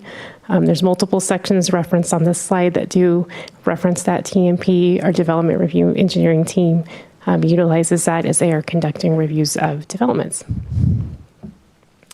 As we plan to update our 2026 TMP update, as well as our right-of-way code work and our engineering standards, that will be further refined in both of those planning efforts later on next year. We did hear inquiries about if the top 10 projects could be modified in terms of the order and the priority. This was really carefully done and evaluated by both the city's team and the consultant team, utilizing a handful of criteria that Andrew will go through to develop those priority lists. Each project from that list will be reevaluated using our 6-year planning project criteria, which is a different set of criteria. This can be thought of in a similar way as a stormwater basin plan that would maybe set priority projects within a watershed or basin. Those projects would be added to our capital list in a different way and scored against every other project that the city has need for surface water, in this case, transportation. Several other common questions that we have addressed is, does the criteria adequately address 228th? Yes, Project 9 is specifically looking at how to provide additional signage and striping for the current shared use path along 228th. We are also working on a transit enhancement study in 2026 that would look at bus stop mobility hub options, bus stop improvements and enhancements, and additional crosswalks to provide additional access to transit. And again, through the TMP update, we're looking at developing standards for mobility hubs throughout the corridor as well. We regularly meet with King County Metro, Sound Transit, and all of the school districts to improve coordination and queuing on 228th. As you are aware, we have very limited right-of-way on some portions of 228th, so we did consider, can we add additional bike lanes on 228th, but we'd have to give up something. Space for utilities, we would be buying right-of-way during certain spaces, or utilizing a vehicle lane.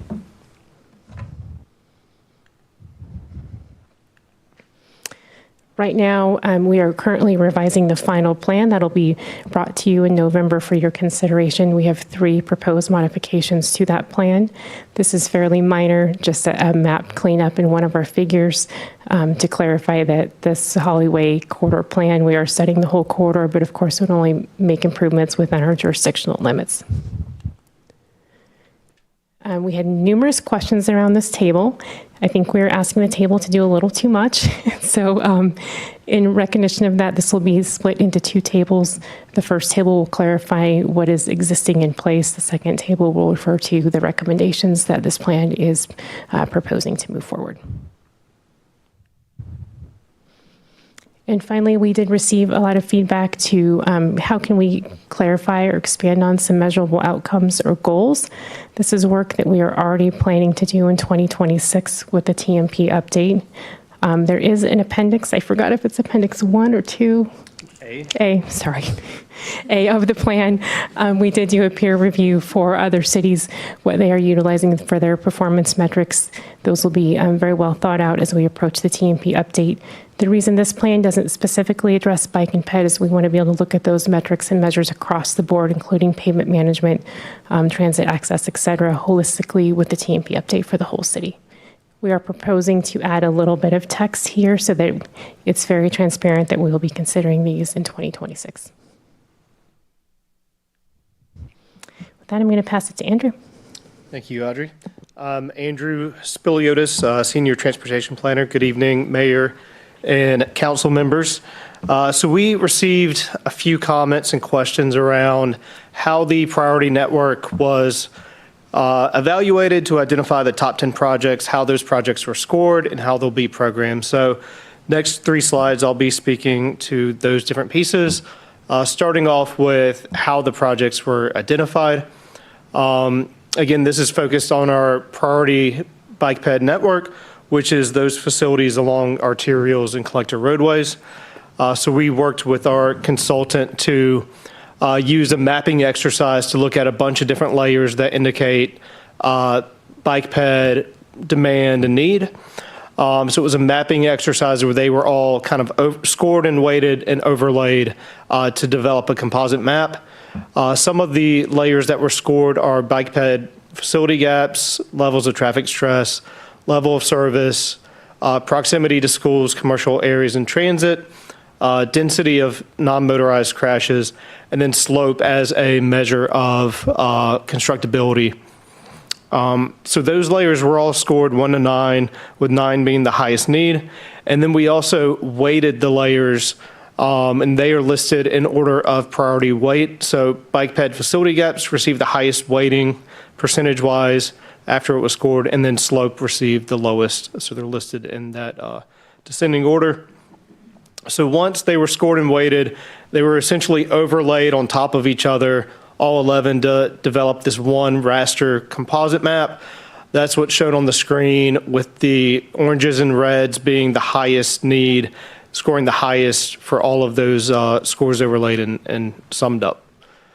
So the next slide, I'll be talking through one of those areas of kind of a dark orange and red that scored highly, and we developed a project based off of that.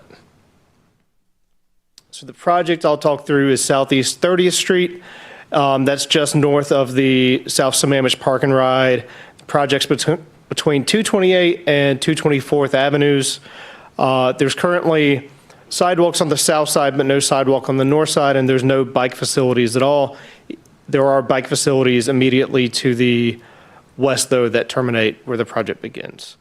And as a reminder, the facility types were based for all 10 projects on achieving an LTS score of a 2. We realize when the project moves forward, we'll look at it in greater detail, and it may not be that facility type. But that's how this is being presented at this moment. And I'll talk more about that on the next slide. But for this specific project, I'm going to talk through how it's scored in a generalized way, with the plus marks being a maximum of 4, plus marks being the high score you could achieve. So for bike ped facility gaps, as I was mentioning, it scored middle to high, given there are gaps for bike facilities on both sides, but there is sidewalk on one side. For level of traffic stress and level of service, it scored middle to high as well.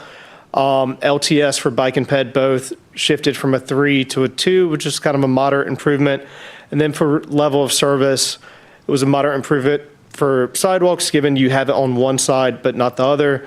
It was a much more substantial improvement for bike facilities, given there were no facilities at all. So that was a greater jump in level of service improvement. It scored as high as you can for proximity to schools, retail, and transit. As you know, at that intersection there, you've got the shopping center, 2 schools, the park and ride, and the bus line. For non-motorized crash density, it scored in the middle. There was a crash present with a pedestrian on 30th, but there were definitely areas of the city with higher crashes, like 228 and East Lake Sammamish Parkway, that wouldn't justify this roadway getting a higher score. And then slope, as I mentioned, is a measure of constructability. It's pretty flat in this area, so there were no slope concerns around project implementation.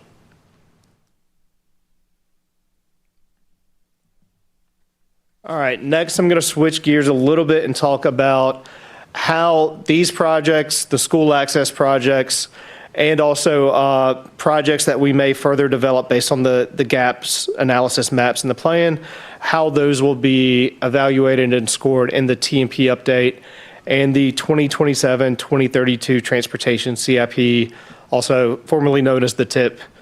So all of those will be programmed as part of the TMP update next year.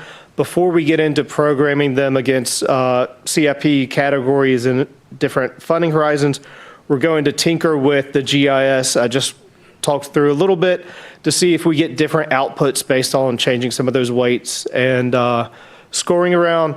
One we talked through at the last meeting is around whether there's sidewalks on one side, both sides, or no sides. We want to give more weight to where there's no facilities at all. We also want to right-size the priority project facility concepts I was talking about in the last example.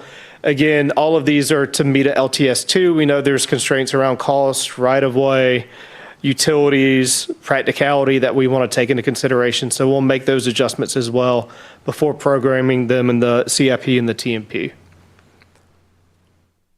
But once we've made some of those adjustments to the school access, the top 10 projects, and any other gap projects we identify, we will program those in the TMP update work according to the appropriate CIP program category. Audrey had that flow chart earlier that broke those out. You have the non-motorized program in the CIP, the sidewalk program, the school zone safety program.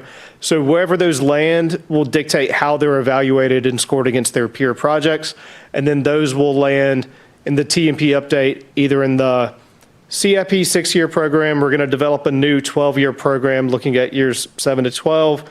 And then the remainder of projects that don't score as highly will be in the 20-year unfunded program.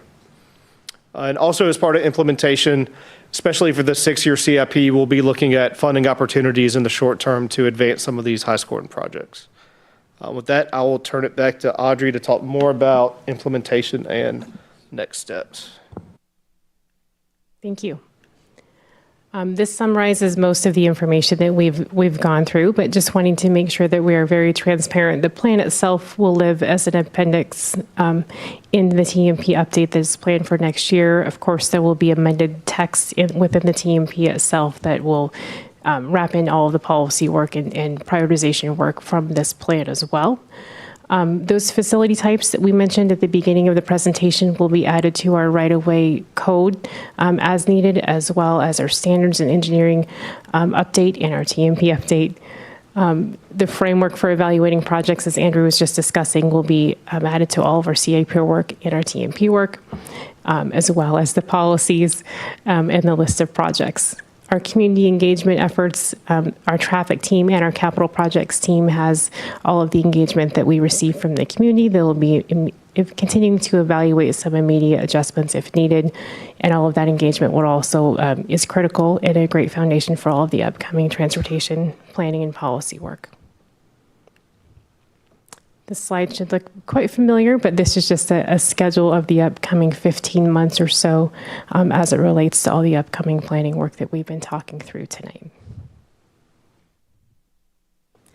With that, we'll hand it back to the mayor, and we would recommend that you continue and close the public hearing this evening, and we're happy to answer any questions. Thank you. Are there any clarifying questions by council? Oh, crap, this thing just died on me. Councilmember Trina, I just have to. That's fine. Thank you, Mayor. Hey, so just when do we get to see the final draft to review it? Depending The on- council. When does the council get to see it? It'll include those 3 modifications that were discussed tonight and a few weeks prior to the November meeting. So it's being worked on and revised right now. And does the final draft go back to the Planning Commission for their look-see? No. So when do I get to see it again? It should be in the next probably week or so, depending on what council meeting that is slated to come back for. In And terms then of, you're asking us to then vote on that final draft November 21st? either the 5th or the 18th, depending on the amount 12th? of modifications needed. The 12th? The 5th? So, Councilmember Trine, right now we have the 2 business meetings in November. I think what Audra was referring to is if council doesn't have additional changes than what are proposed, we would aim for the 5th for prospective adoption. If there are other changes that we need to make, we would shoot for the 18th of November for prospective adoption. Thank you. Deputy Mayor Lamb. Thank you. I just had a clarifying question. So some of the projects may not be shown on here because it's already captured in the tip, right? Correct. Okay. Yes. And the tip right now includes corridor studies for Issaquah Pine Lake Road and Sahali as well. So all of those corridor studies, which will result in the larger corridor plan and phased projects, were not included because they're already a priority for the city. Right, okay. So, because we got a comment about gaps, the Emerald Necklace, so that would be actually parks though, right? I can jump in and take this one if you don't mind. Lindsay Channing, Transportation Planner. The Emerald Necklace is more aligned from a trail perspective with the PROS plan. A good portion of the Emerald Necklace is outside of city limits as well. And then it kind of meanders back in and out of city limits there in the northern area of the city. Parks has considered that, and it is mentioned multiple times in future coordination and connection in their PROS plan. In addition, we do have projects outside of the top 10 and primarily the school safety analysis that was done outside of the top 5 projects, where it may not be exactly with the Emerald Necklace, but it does make a connection and would serve the same intent. An example of that would be the desire to work through the hurdles of getting a more established trail through the Williams pipeline. Okay. I just had one other question. This is about Snake Hill. Like that was fixed, I don't know, maybe 7-8 years ago, and there was a bike path, shoulder put in, but it doesn't really function well. It's not on here, but like it needs to somehow, there needs to be a connection from the top of Snake Hill down to the trail, because we are looking for those connections down to the East Lake Sammamish Trail. So at this point, for something like that, is the best bet to make that part of parks, because there's a potential to actually get a trail down there. So is that kind of how we could be actually looking at things? Like if it doesn't fit here, it could fit somewhere else? I would say that that's one option. I think with Snake Hill, which is 212, that work was completed in 2017, 2018, I believe. I don't know the exact date. But as we're looking at the connections across the parkway, we do have a project. I believe it's project number 6, at least for the bike ped plan purposes. We're looking at making a better connection in that general area to get across the parkway. And so depending on where, how far that needs to go, that could be something that could be looked into through the design and further analysis portion. Again, these in the bike ped plan are very high level projects, and we don't have a lot of detail and haven't dug into them to really get to the specifics of design, cost, et cetera. Okay, great. I was just trying to figure out like where things could go into other plans and things. Thanks. Councilmember Gupta. Yeah, thank you. Just very quickly, in the version 2 of the FAQ, there's I think question 30 talks about Vision Zero, and the answer is very thorough in talking about like the safety considerations that went into the plan. But for a specific Vision Zero goal, I'd just like some confirmation that that is something that we could do in the actual TMP update rather than this bike and ped plan. Yeah, absolutely. It belongs with the TMP update. With that would likely be performance metrics as well that the city would need to consider. So that's a policy choice for the city that we'll be bringing back to council as part of the TMP update. Great, thank you. And then we talked about the update to the grading criteria. I just wanted to note, because I think I saw this in the FAQ, that existing single side facilities for pedestrians and bikes the grade would be lowered. And I just wanted to make sure, if we have existing bike facilities on just one side of a road, that still seems like it would be a higher priority, unless that's like a shared use path on 228 where you can go, north south on the same facility. But if we just have a bike lane on one side of a road, I would think we would still want to prioritize getting on the other side of the road so that could actually be used. Whereas if we have just sidewalk on one side of a road, that seems like it shouldn't be as high of a priority. Yes, that's a great point. I think it may have got combined in how that was messaged. Yeah, especially for bike facilities, that we would want to see that on both sides and not de-emphasize that. We were, in our mind, speaking more to sidewalks on one side where there's appropriate crossings, and trying to de-emphasize that for where there's no facilities. That's a great point. Okay, great. Thank you very much. Appreciate it. That's all I have, Mayor. Thank you. Thank you. I think I'm sorry, I can't tell. Do you? Oh, sorry, no. Councilmember O'Farrell. Thank you, Mayor. Finally, my turn. I also had the same question about the emerald necklace, and so thank you for clarifying that. And I think we've received some public comment about a final connection between Sammamish Landing Park on East Lake Sammamish Parkway up to Soaring Eagle, and finding some kind of a connection that way. So I think at the pros plan or through parks and trails, maybe we can talk about that again. The other thing I just wanted as a related issue, I see that Mercer Island are about to bring in January 1 of 26 new regulations on e-bikes and e-dirt bikes. They just published it on their website, and kind of where you can ride these bikes, where you can't, and what the rules are and what the consequences are. And I considering, I think, the feedback we've received from our community, especially on the e-dirt bikes, it might be something that we as a city should consider. It's on their website, it's very detailed on how they propose to educate and move forward on this, and ticketing and what the consequences are, I think. And they very much detail the different levels of e-bikes and e-dirt bikes, and the what's required in terms of licensing, license plates, all that kind of thing on the road. It's really worth taking a look at, and I think is something our city we really should consider going forward. So just wanted to bring that to your attention. Thank you. Anyone else have their light on that I can't see? No, it looks like it's working. Ah, now it's back. Okay. It'll be off again in a second. My only comment was going to be, and it's not really a clarifying question, well, it kind of is a clarifying question. It's just understanding that there's this intertwined nature between parks and what you're constructing here.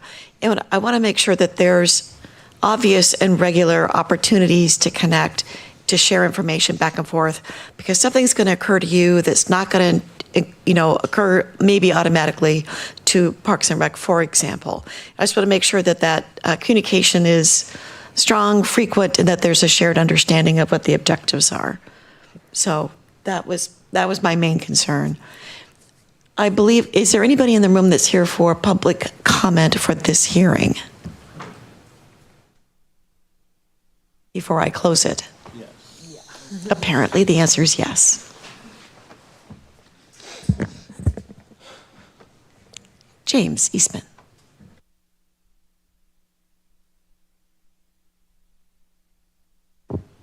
James Easton, East Sammamish Parkway. So this plan basically is another version of the 2005 Trails, Bikeways, and Paths plan, which probably none of you remember, but I do. And that was actually a much larger, more thorough plan. It had every single trail ever mapped out in the city, had community surveys, questionnaires, all sorts of input, and the number one desire in that plan, which I sent to you guys to look at, was to be connected to a regional trail. That beat out being connected to schools, being connected to shopping. That was statistically the number one desire. So I look at this and I'm like, well, 9 out of these 10 projects that we have, only one of them has to do with a trail, and that's just crosswalks. None of them are extensions. Then I look at the criteria, and there's 11 criteria ratings, and none of them say, does this project connect to a regional trail? Like, if the last valid statistical survey of our residents, if that's their number one desire, shouldn't that be the highest rated criteria to connect to a regional trail? So my mind is blown that that's not being emphasized here. I put in some public comment in that 2005, which is ironic because the 2005 vision was for 2025, and here we are in 2025 doing it again for 2044. And a lot of the projects were never completed, but in that 2005 plan, there was a project, TBP 200 and 201, which would be a dedicated trail from Evans Creek North Park all the way to the landing. And that would go through my property. It would also utilize some existing trails that are already there. So I'm hearing that, oh, maybe that's parks. I've been up here for 7-8 years, even on long ago parks plans, trying to advocate for this trail. And I'm going to be developing my property, and now is the time to put these in. And hiking's great. I think that connection to the Emerald Necklace would be great. But imagine if we could put a joint use path from 500 feet elevation, starting at Timberline, all the way down to the landing. Like, why not for bikes and people? That would be in this plan. I walked it with Sammamish friends. I have a Emerald Necklace trail committee. They're in support of it. I'm ready to go, but the only thing that's stopping this is you telling them to let's do this. I can get it done. Like, I'm ready. So let's do this. Put it on the list as a bonus, as an 11th project. And, thank you. 90% of these aren't going to go anyway. So just throw it on there and see if I can get it done. Thank you. Thank you. Debbie Treen?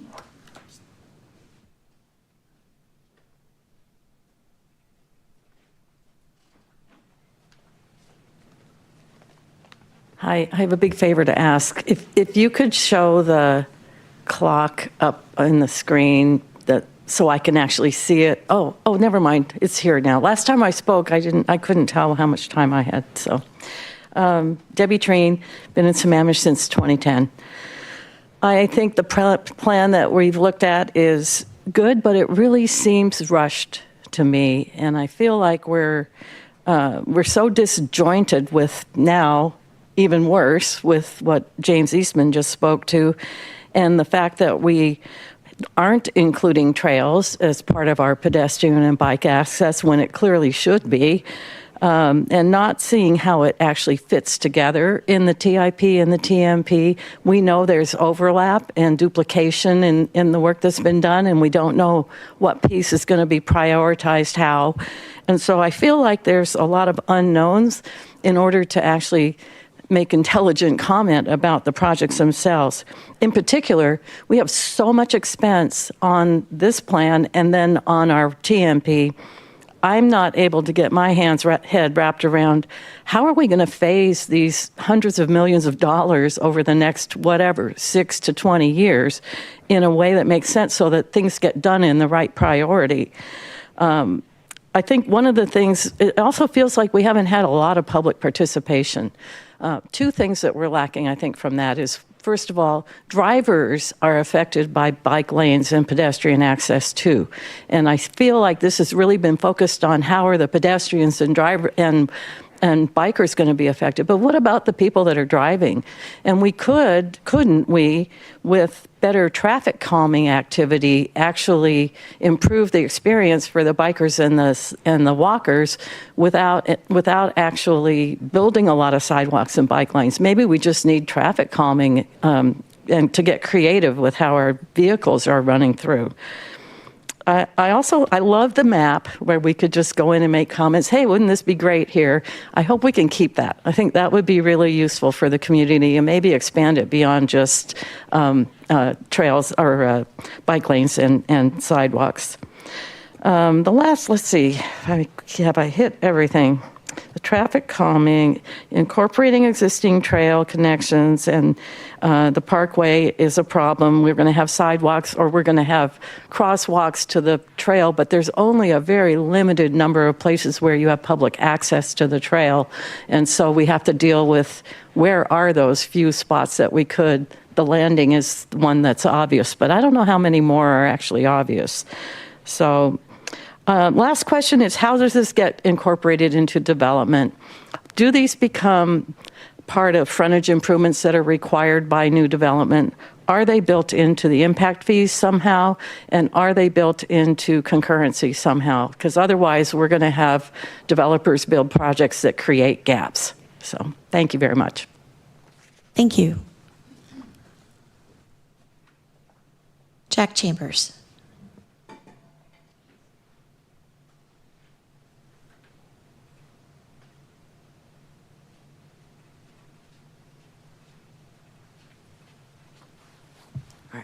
Hello, Jack Chambers. I've been here 21 years. I'm from Trossachs. This is a lot of money for bike lanes. Let me just say it right off the bat. Like $40 million gets spent on transportation. And I think we get distracted by that fact a lot of the time of like, that's a big, scary number to be spending on transportation.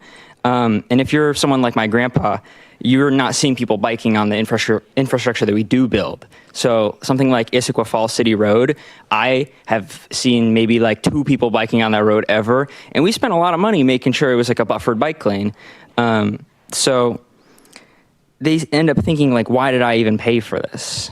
And not to get a little immature, actually I am gonna get a little immature. I have made this problem called the lunchroom poop problem. I want you to imagine that there is a lunchroom that only sells poop. Do you think anyone's going to buy anything from that lunchroom? Probably not, right? Because they only sell poop. And once you realize that they're not selling anything else, then it's easy for you to say, well, we should defund the lunchroom because obviously it's not making any money. And we can add different flavors of feces and it doesn't change anything because we aren't fundamentally changing what we are providing to people. Now the analogy might have stuck. If we build just like regular bike lanes, then nothing's going to change. People aren't going to want to use the infrastructure. And that gets into my main point. I want us to see that this is a big number, but see that we need to spend this amount of money on our projects to make sure that quality infrastructure gets built and so that people can actually use it. So if we have to, at the end of the day, like cut projects or something, I'd rather us like cut real projects and not just degrade the existing ones so that we implement all of them. And then into my MISC section, counting sidewalks as something that bikers can use. I myself have never used the Issaquah Falls City buffered bike lane because it's a 40-mile-an-hour road and very scary. So counting that as something that is sort of bicycle infrastructure would be good. Then on the subject of the map, I'm a resident of Trossachs, and on the east side, the map makes me sad because there's nothing on the east side for us. I know it's a little bit selfish, but maybe seeing if we can get some distribution of projects everywhere else. And then to bounce off something that someone else earlier said, the marketing of our different trails and like making sure that they lead to places like this is the trail that will take you all the way to QFC, or this is the one that takes you to Skyline. Making sure that it leads somewhere is really important, and not just this improved the connection for 0.1 miles of bike infrastructure. And then to bounce off one more thing, traffic calming as a means to make trails is something that I think is really important. Because a lot of the time we don't have the space to improve the roadway as much as we want to. So speed bumps, roundabouts, all that stuff can really make it a lot easier. Thank you. Thank you. And Mary Wichter?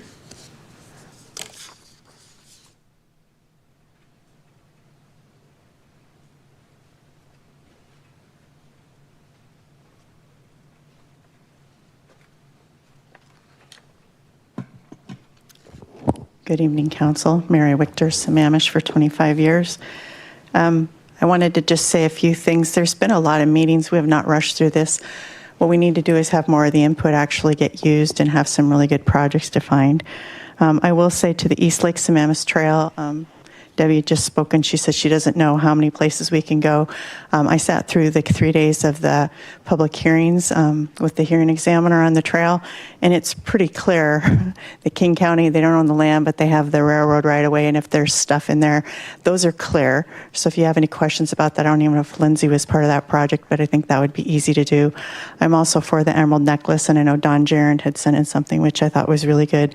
We do need parks in the city to work together, particularly in the case of a developer. You have somebody that's going to develop their property. There's a trail that you could use. This is the time to jump on that. If you don't speak up, it's not going to happen. We've had a lot of these meetings. I've heard Lindsay speak. I've heard Audrey speak. We need to actually start moving, and today you're going to end the public hearing. I've also talked, so instead of looking at the outside of Sammamish, if you look at the areas, you have the schools in the north for Lake Washington, and in the south. The schools need places where you can walk and get together so people can do more things than just drive to school, and it's safe, and you can also use it in emergencies.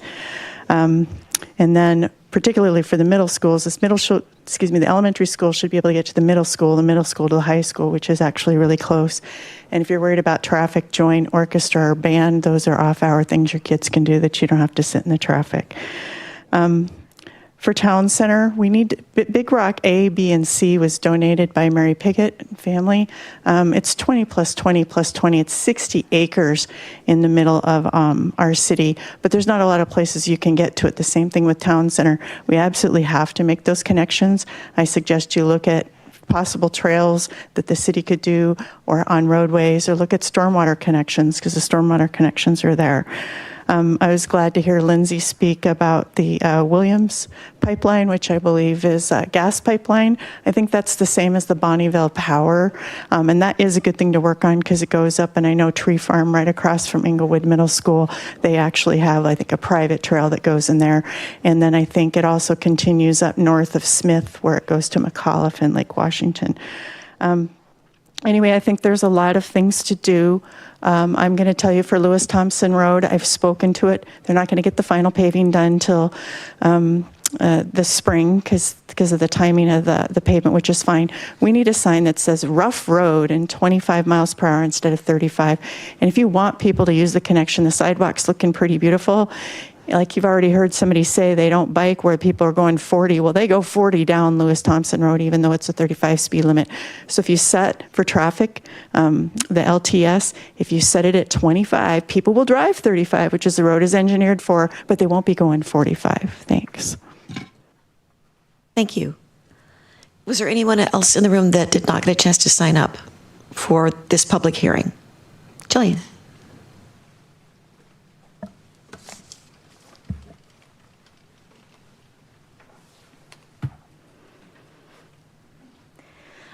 Greetings. My name is Jillian Wallace. I represent the Inglewood community, historic town of Inglewood. And I can honestly say that the plans for number 4 and 5 are directly related to Inglewood, Inglewood Hill Road, and they are highly prioritized and very appreciated that they are number 4 and 5. We hear that there are other communities that are expressing that they need, and that there are a lot of resources that we're fighting for. And I am just so proud and pleased that number 4 and 5 are receiving the appropriate amount of attention that they do need, because there are a lot of, as Mary Wichter mentioned, people going not the speed as we would prefer them to go down those steep hills. And these are patching spots where there are no crosswalks, no sidewalks on double blind road. Number 4 in particular is a 5-point intersection where we don't actually have an intersection on a double blind turn where people get hit all the time. And it's not necessarily documented, but I mean, it's all the time. And our street signs are getting taken out. And so we really appreciate the priority level that they have been placed for number 4 and 5. And just to sweeten the deal a little bit, I did kind of tell our brownies, our Girl Scouts, that using kind words in our public comments does lead to direct results. And one of those Girl Scouts does live right on number 5. So I told them to look out for those sidewalks that are going to come in for us, because that shows that our kind words get results and they get some safe access to their schools. Thank you. Thank you.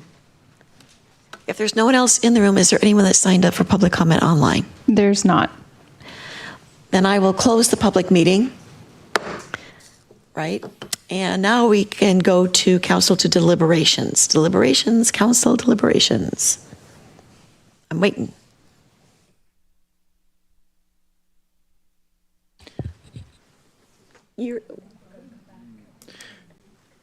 Well, I mean, so do you have more comments at this point, I guess is what I'm trying to say. Yeah, no, I appreciate that, Mayor. And if, I'll jump in here for the team really quickly. I think what we're looking for is what you heard as part of the presentation. There are 3 specific changes that the team is going to make to the draft plan. If council is okay with that and there's nothing more, then we will bring back, what you will see when we come back is that revised draft final plan. And that's what I'm trying to get to. Is there something else people would like to add at this point? This is your opportunity. Look at your screen. Okay. I'm looking at my screen. Councilmember Tree. Thank you, Mayor. So I move that we add Project 201 and 202 from the plan for the 2005 onto this new docketed item as expressed by James Eastman.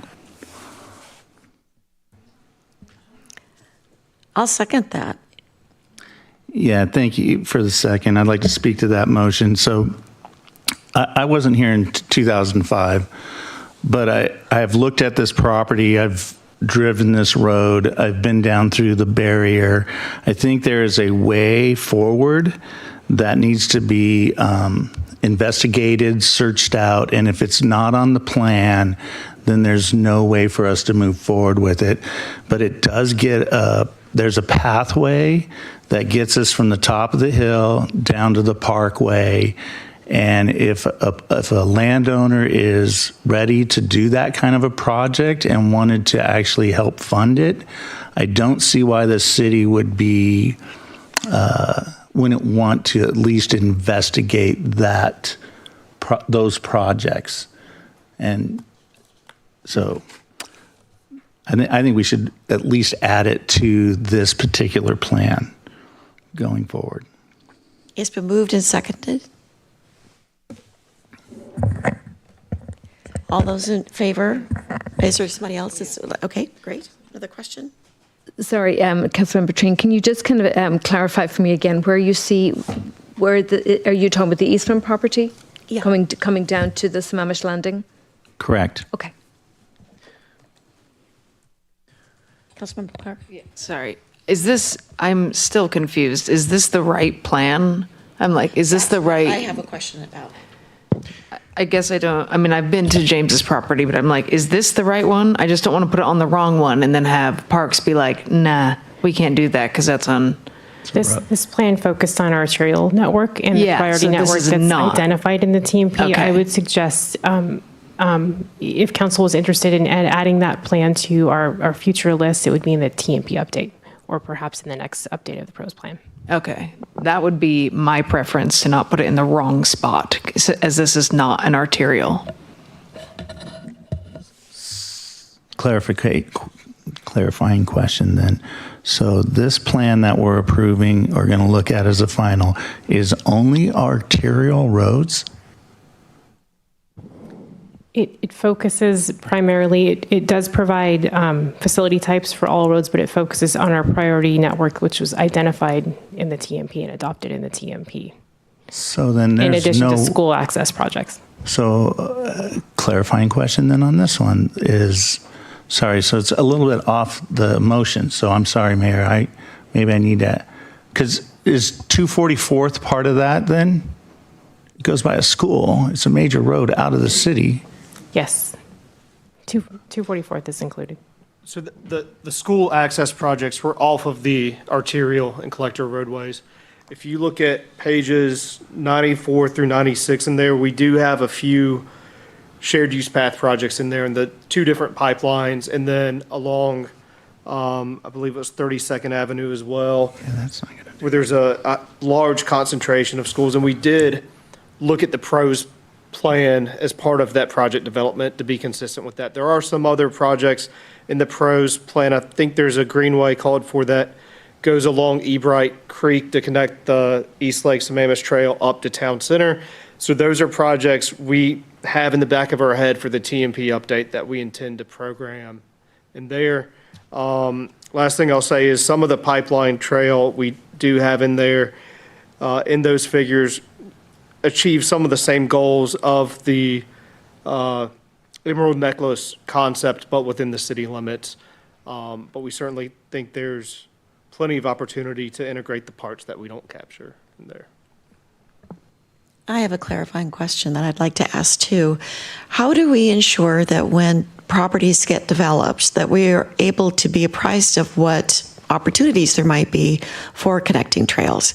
Because if it's sort of sitting between parks and sort of sitting between the mobility plan, the opportunity shows up and it's a timing issue. Is it not? I don't think it's a timing issue. We are working on updated standards, like I said, in the next year or so, but our development review engineering team and our planners our plan reviews always have to tie in the comprehensive plan that's adopted. In this case, that includes the Transportation Master Plan update, which focuses on connectivity. So that's evident in everything that we do, including occasionally we'll look at a deviation to standards, right, that can still adhere to the standards, but also maybe add in a different connection or different things like that. There's a lot of different ways that we can implement adding more connections. And Mayor, if I may follow up on that just really quickly, one of the things that I want to point out, and it was alluded to a little bit from the team, is that we're focused on property that we either own or is that we know is public. There's always the opportunity to amend the plan and add projects as we go, and that's the part I want to focus on a little bit. And I appreciate Councilmember Trine bringing this forward. I think when the time comes, if it's actually in process and it's going to be public, then we can add it to the plan. can. But in general, we don't put private property onto these plans like that because we don't have control over them, and that's not for us to say. So we're always open as part of our yearly review. As you all know, we do a review of our full CIP every year. And as we learn new things, new projects come on, and then we score them all accordingly. So we are setting ourselves up to be rather flexible as things come in. But all of these, including the bike and pedestrian master plan, would be layers over how we allocate funding and where we contribute our resources, if that makes sense. So there's a lot of opportunity out there in the community, and I think we want to hold open the opportunity to work with anybody. But for the purposes of right now, we're focused on what we either own or have it's in public control that we can then put on the map and then work towards. Did you have? So, I think James Eastman, he's proposing something that I really appreciate, and I don't want this to just fall by the wayside, and I don't know how to, ensure that it doesn't fall by the wayside. Like, is there anything we can do between now and when we work on the CIP to work with him to get a better understanding of what he wants and what he's trying to accomplish, and does it work in our plans? Yeah, that can happen in a variety of different ways. I would definitely encourage Mr. Eastman or anyone in the community that's interested in advancing a project to let us know about the project right through the 6-year planning effort, as well as the TMP update. We will have a 20-year unconstrained list and a 12-year constrained list based on funding assumptions that we have in place today, as well as we'll prepare a few different funding scenarios or strategies for council to consider as well. The other opportunity too is through pre-application meetings, right? So we can have those conversations along with community development in the planning department. Are there additional, does anybody else need to speak to this motion?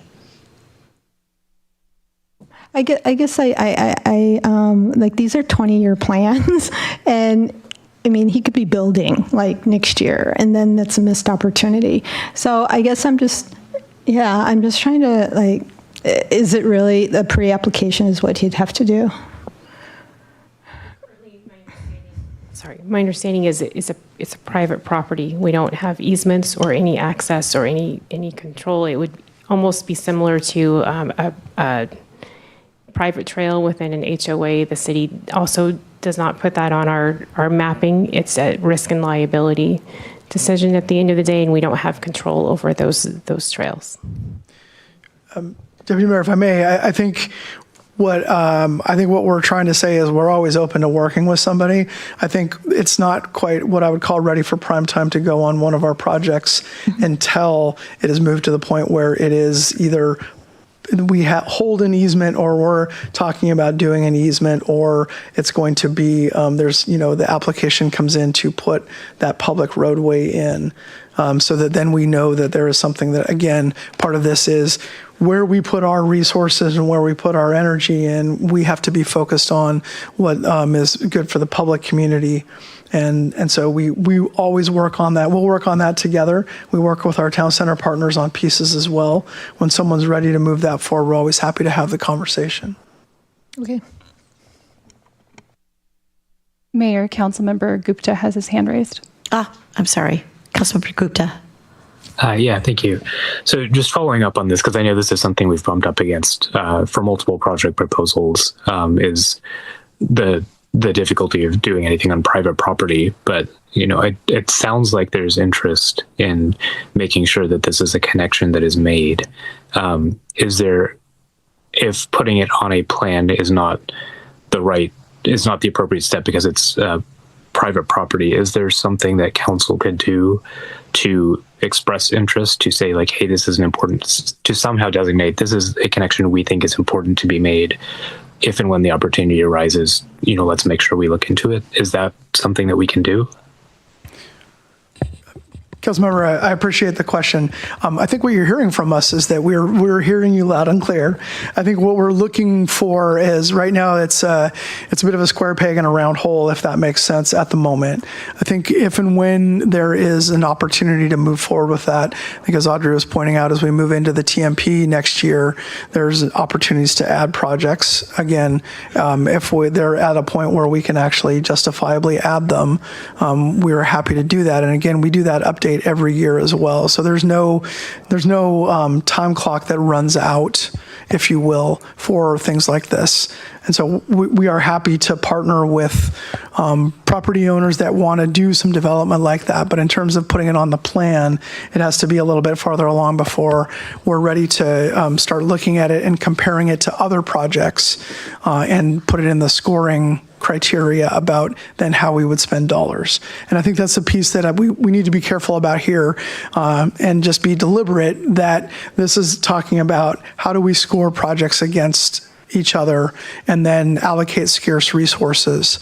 And I think what you've heard from the team overall is we have a number of projects already, which is great. We know we're going to have more as we learn more. And so I don't think that there's any closing the door on any opportunities at the moment. I think this is you're hearing your staff saying, we hear you loud and clear. We're happy to work with James, Mr. Eastman, on his project as he moves it forward. This plan at the moment, I would say, is probably not the right vehicle, no pun intended, for this particular proposal. But it's gonna, we're hearing you, and as we move, as we move forward, we will keep that in mind. And next year, when we get to the TMP portion, if it's ready to go, we're happy to roll that in and add that as one of the projects that will be again put onto that list and then scored against all the rest. Thank you. Sorry, Councilmember Cheney, did you want to continue to speak to your motion? I just would, since you seconded the motion, if you're amenable to it, I would remove my motion at this point and make the comment that at this point, I am not in any way ready to approve continuing to close the public hearing, which already has happened, for the bike and pedestrian mobility plan, and I'm surely not happy with the results of what is being presented to this council for approval and for a final draft.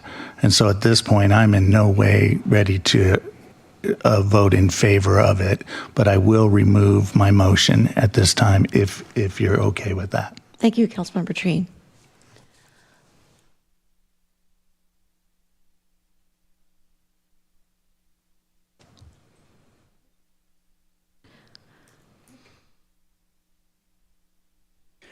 So, Mayor, if I may, a couple pieces. I'd like to inquire from Councilmember Treen if that's okay. I'd like to understand what would get you there, because I think the team is sitting at the point where we've proposed 3 additions to the draft plan. And so unless we hear otherwise from council, we are going to plan to bring that revised draft plan back for council deliberation. And so if there's other things that we can do as part of that, we'd love to hear that now so that we can get that done and want to be responsive. So if there's something that you'd like to share with us, we'd love to hear it. Otherwise, I think I would look for council to give us direction to roll those in and bring that revised draft back to you all for consideration. Councilmember Treen. Thank you, Mayor. Thank you, City Manager. I think at this time there's not with the timetable that you've set and for when it's going to come back, you don't have time to do the things I think you need to do to make this right.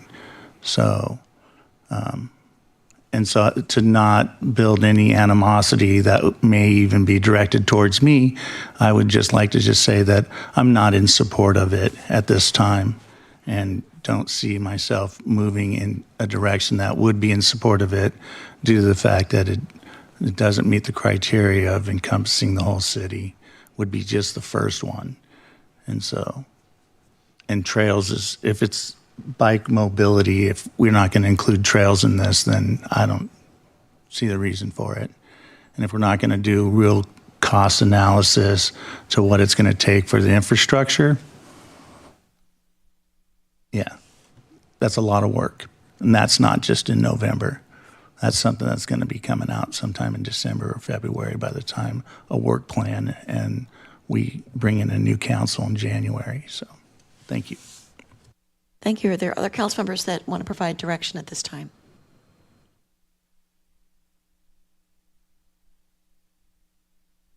Deputy Mayor Lamb. So I understand the concern about like trails and mobility, and there is a lot of overlap. I like just bringing up Snake Hill, right? It was a failed bike lane, and people need a way to get down, and so now that's in parks, and so I guess I'm just trying to get. Is there a way to include some? I don't even know, and maybe it's similar to what Councilmember Train's talking about. Finding a way to find the projects that overlap, and maybe that would help him.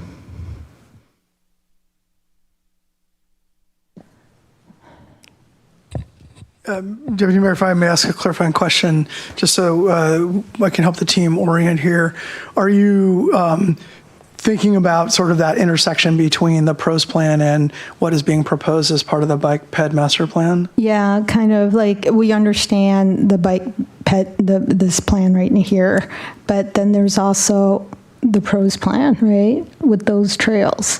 And there are trails that are very close to some of these areas, and maybe that would help understand some of the connectivity between how everything works together. Because the map, because right now we're still seeing it as two separate things. And so, like, if I were to see something that was kind of overlaid on top of each other, I could understand, oh, well, this is a gap here. Like, there's actually no bike path. There's no sidewalk, and there's no trail. Or maybe there's another area where it's like, oh, there is a trail. Maybe we don't need to do. Like, I guess that's what I'm trying to explain. Probably not very well.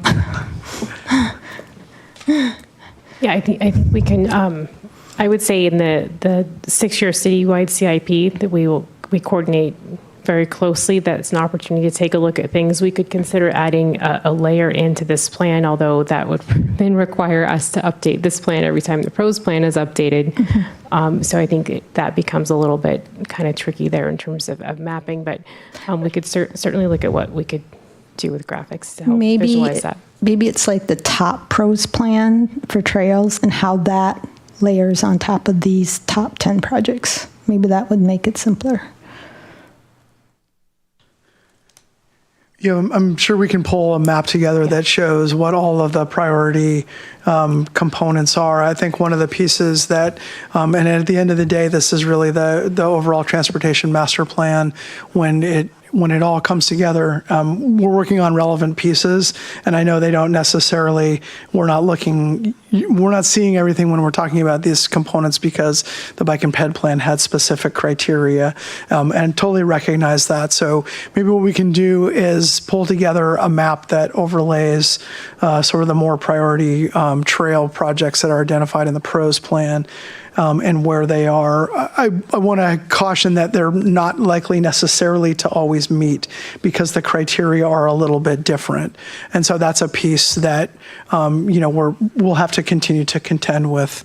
I think sometimes we also are working on projects that as opportunities arrive, and I would use the extension of the Evans Creek Preserve Trail as an opportunity, which is great. It's not necessarily going to connect into the bike and ped network. I understand that, yeah. And so, but we're happy to pull that together if that's helpful for council as part of their deliberation to understand how those two things overlap. And maybe that's something as part of the TMP update we could also do just to connect all those in a meaningful way.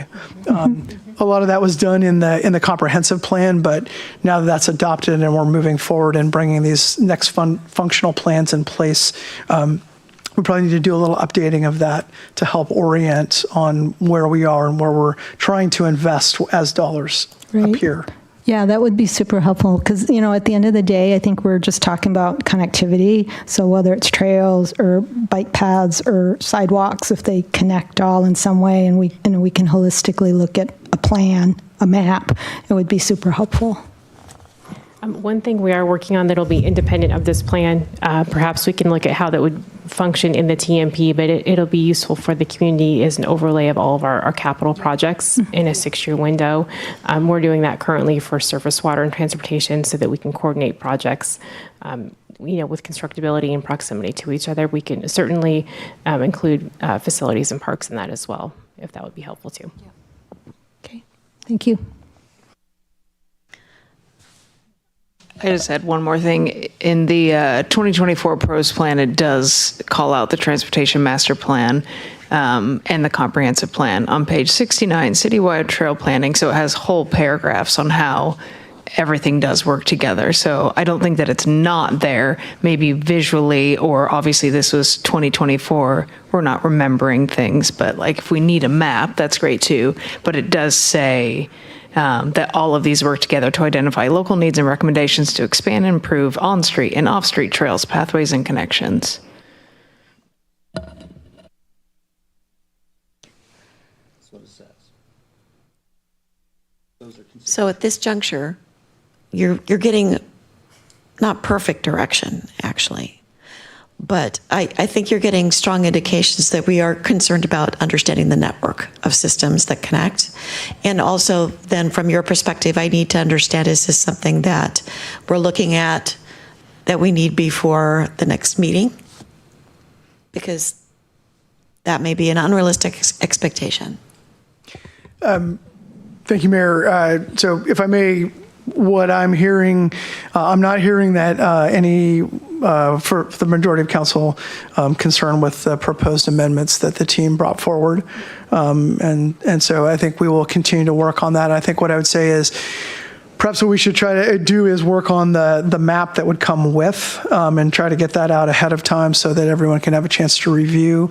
And then we can come back. And again, we are on council schedule here. So if we want to come back and look at the map and take another bite at the apple, we're happy to do that. If we bring the map back and it is something that council then says they're comfortable moving forward, we could do that as well. So I think we're flexible about how that works. So we'll start with pulling the map together and aim for in November. I would say at this point, let's aim for the 18th, just to make sure that we might have to do some GIS work to get all the things in place to be able to create that map. So we might need a little bit of time to do that.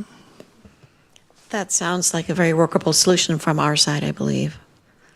But I appreciate the work that you have put into this, and we're very close on this. It's just something that we need a little bit more time with and a bit more information, which we appreciate so much that you're going to get for us. Of course.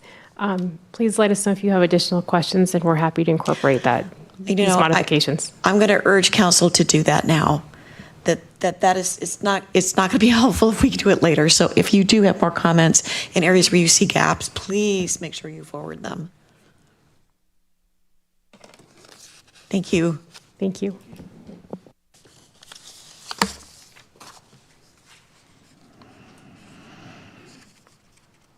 We are moving to unfinished business. So financial policies with Vicki Carlson.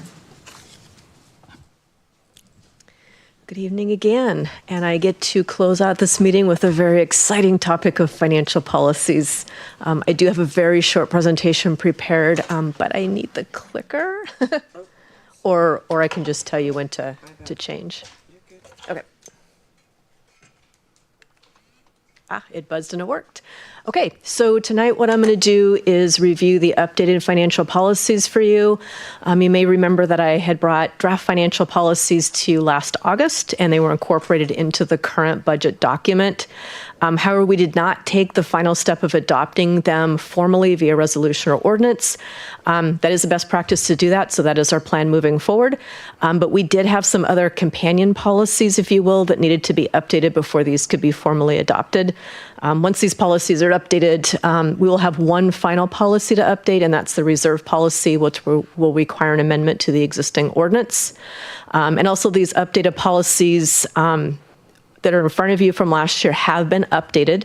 I did take the time to update them to meet current best practices and also align them more with the city of Sammamish as we are today.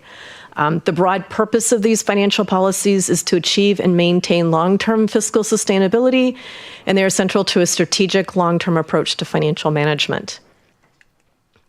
The policies are categorized by type and line up with functional areas for fiscal management.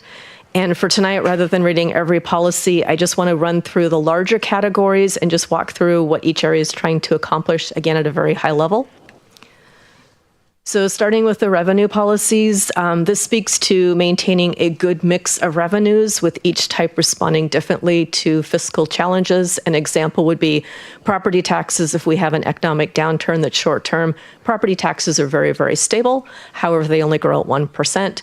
Whereas another different type of revenue source would be sales tax, highly volatile. Typically, as the economy expands, sales tax revenue goes up.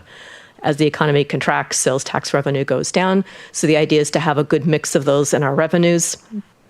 We also want to maintain projections for at least 6 years, which also lines up with our 6 years capital improvement planning document. The policies call for paying for ongoing costs with ongoing revenue sources and matching one-time revenues to one-time cost. And just as importantly, not responding to long-term fiscal challenges with deficit funding or borrowing. If we have a long-term issue, we need to address it structurally. From a budgeting perspective, the policies confirm that we do prepare a biennial budget that adheres to the high standards of GFOA, which is Government Finance Officers Association. It's a national organization for those of us in government finance. The policies also confirm that we comply with existing state and local laws, and we follow GAAP, which is generally accepted accounting principles.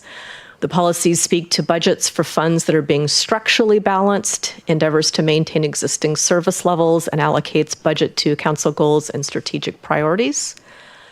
These policies also speak to prioritizing maintenance of our assets and infrastructure. The longer maintenance is deferred, the higher the cost typically to repair, or if repair is even possible, have to replace. And again, restates a generally accepted accounting principle that enterprise funds do not subsidize the general fund. We do have one, which that's the surface water fund. It is an enterprise fund, and it cannot support general government operations. It can only pay for costs incurred, either direct or indirect.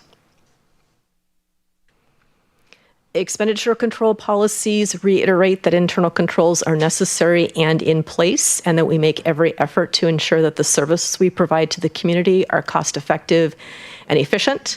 The policies confirm that the budget is adopted at the fund level and that expenditures exceeding the fund balance over the 2-year period will require a budget amendment or a mid-buy, which is what we're going to be doing next month.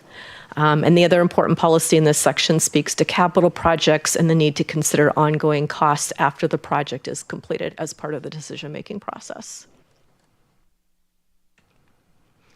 So we did publish our first 6-year capital improvement plan document last year that covered all capital projects. And the policies confirm that we will continue to publish this document and update every year.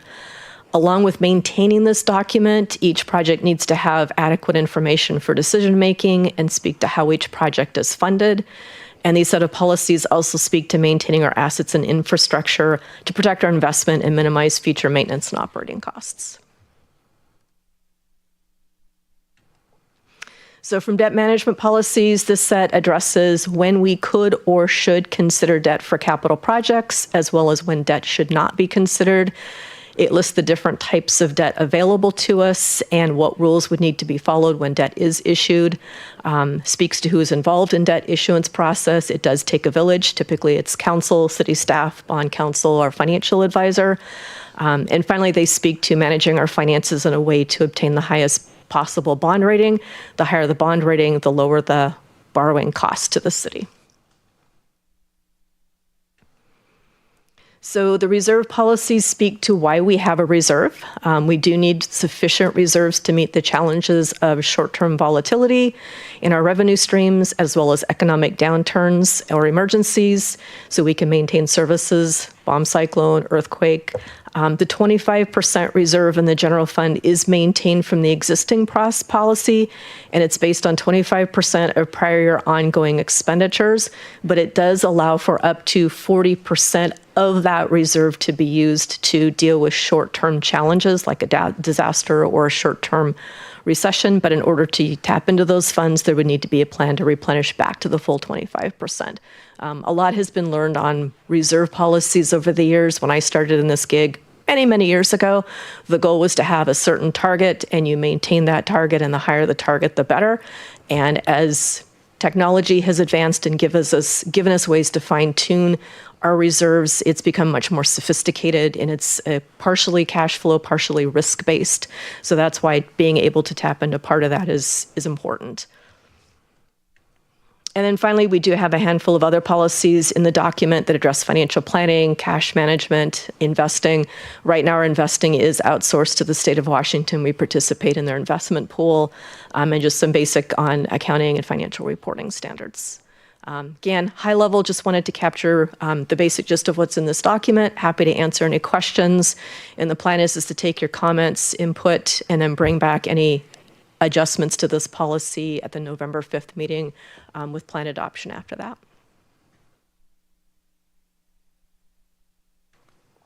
Questions, Council?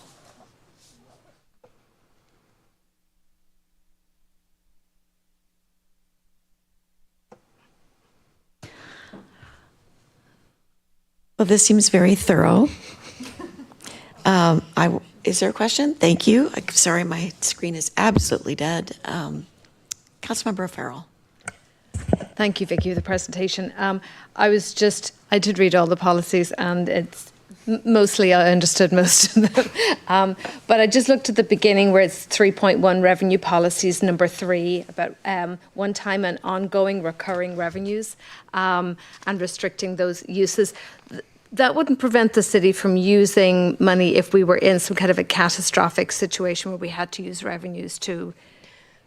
Correct. And that's why the change to the reserve piece, which gives us that flexibility to address those short-term situations. We wouldn't want to use it for long-term situations because that's a structural change that needs to happen. And then I just had a question about then number 10, the utility fund shall be self-supporting. I just simply didn't understand that. So can you just clarify that for me? Yeah, so that's basically the enterprise fund comment. Our utility fund is the surface water fund. It operates like a private business, and as a private business, it needs to pay its own way.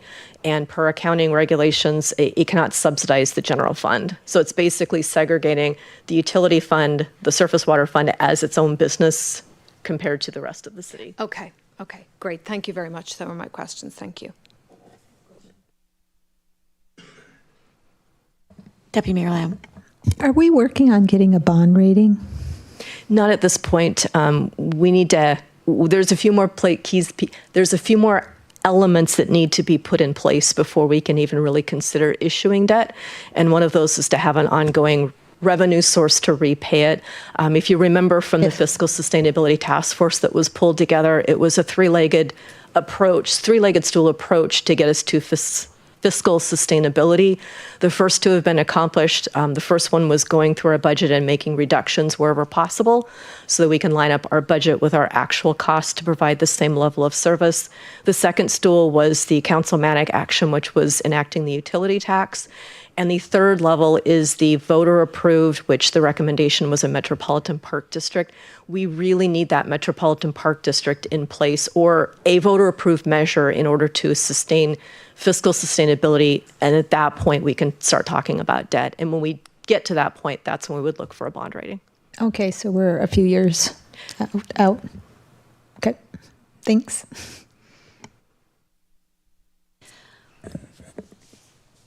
Are there other questions? And do you feel like you have direction from council at this point? Yes, I do. Thank you. Okay, I just wanted to make sure that you knew that the mayor of Thomas McLeod and Tukwila is still irritated with us for hiring you. He's not forgiven us, and he's taking it personally. So I think that what you've given us is a wonderful framework that allows us to continue to go forward with, well, frankly, a lot of integrity and a lot of transparency. So it's always an issue with governance, that we're transparent. I think the framework is here to really put that on full display so that we can answer any question. We appreciate that. Thank you. Thank you.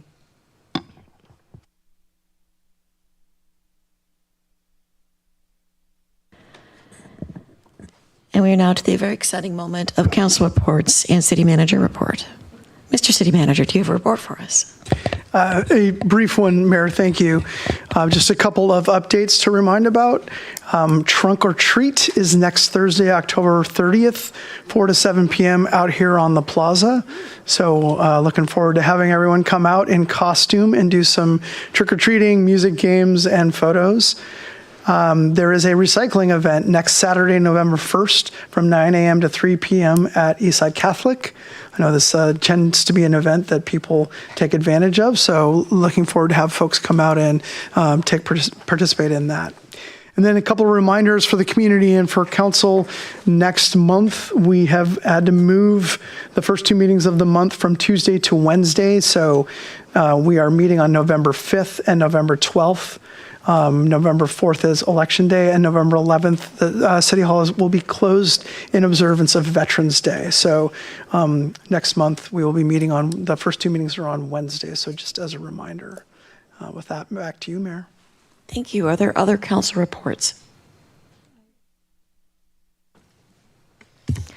I just wanted to mention that I went to an event, I think it was earlier this week or last week, and my weeks are getting all jumbled together.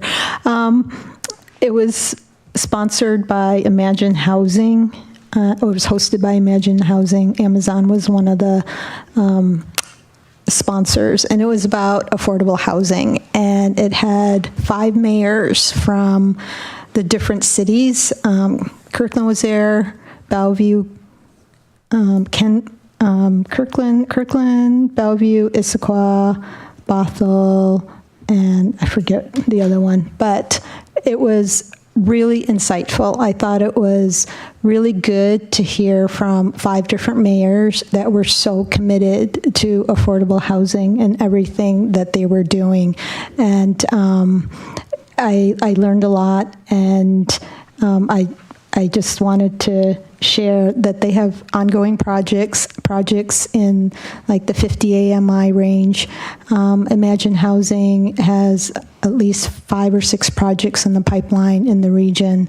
And it was actually really heartening to hear, like I said, how committed these mayors were to making projects work in their city.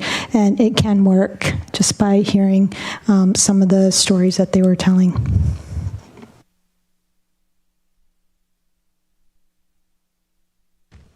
Is there a motion to adjourn? So moved.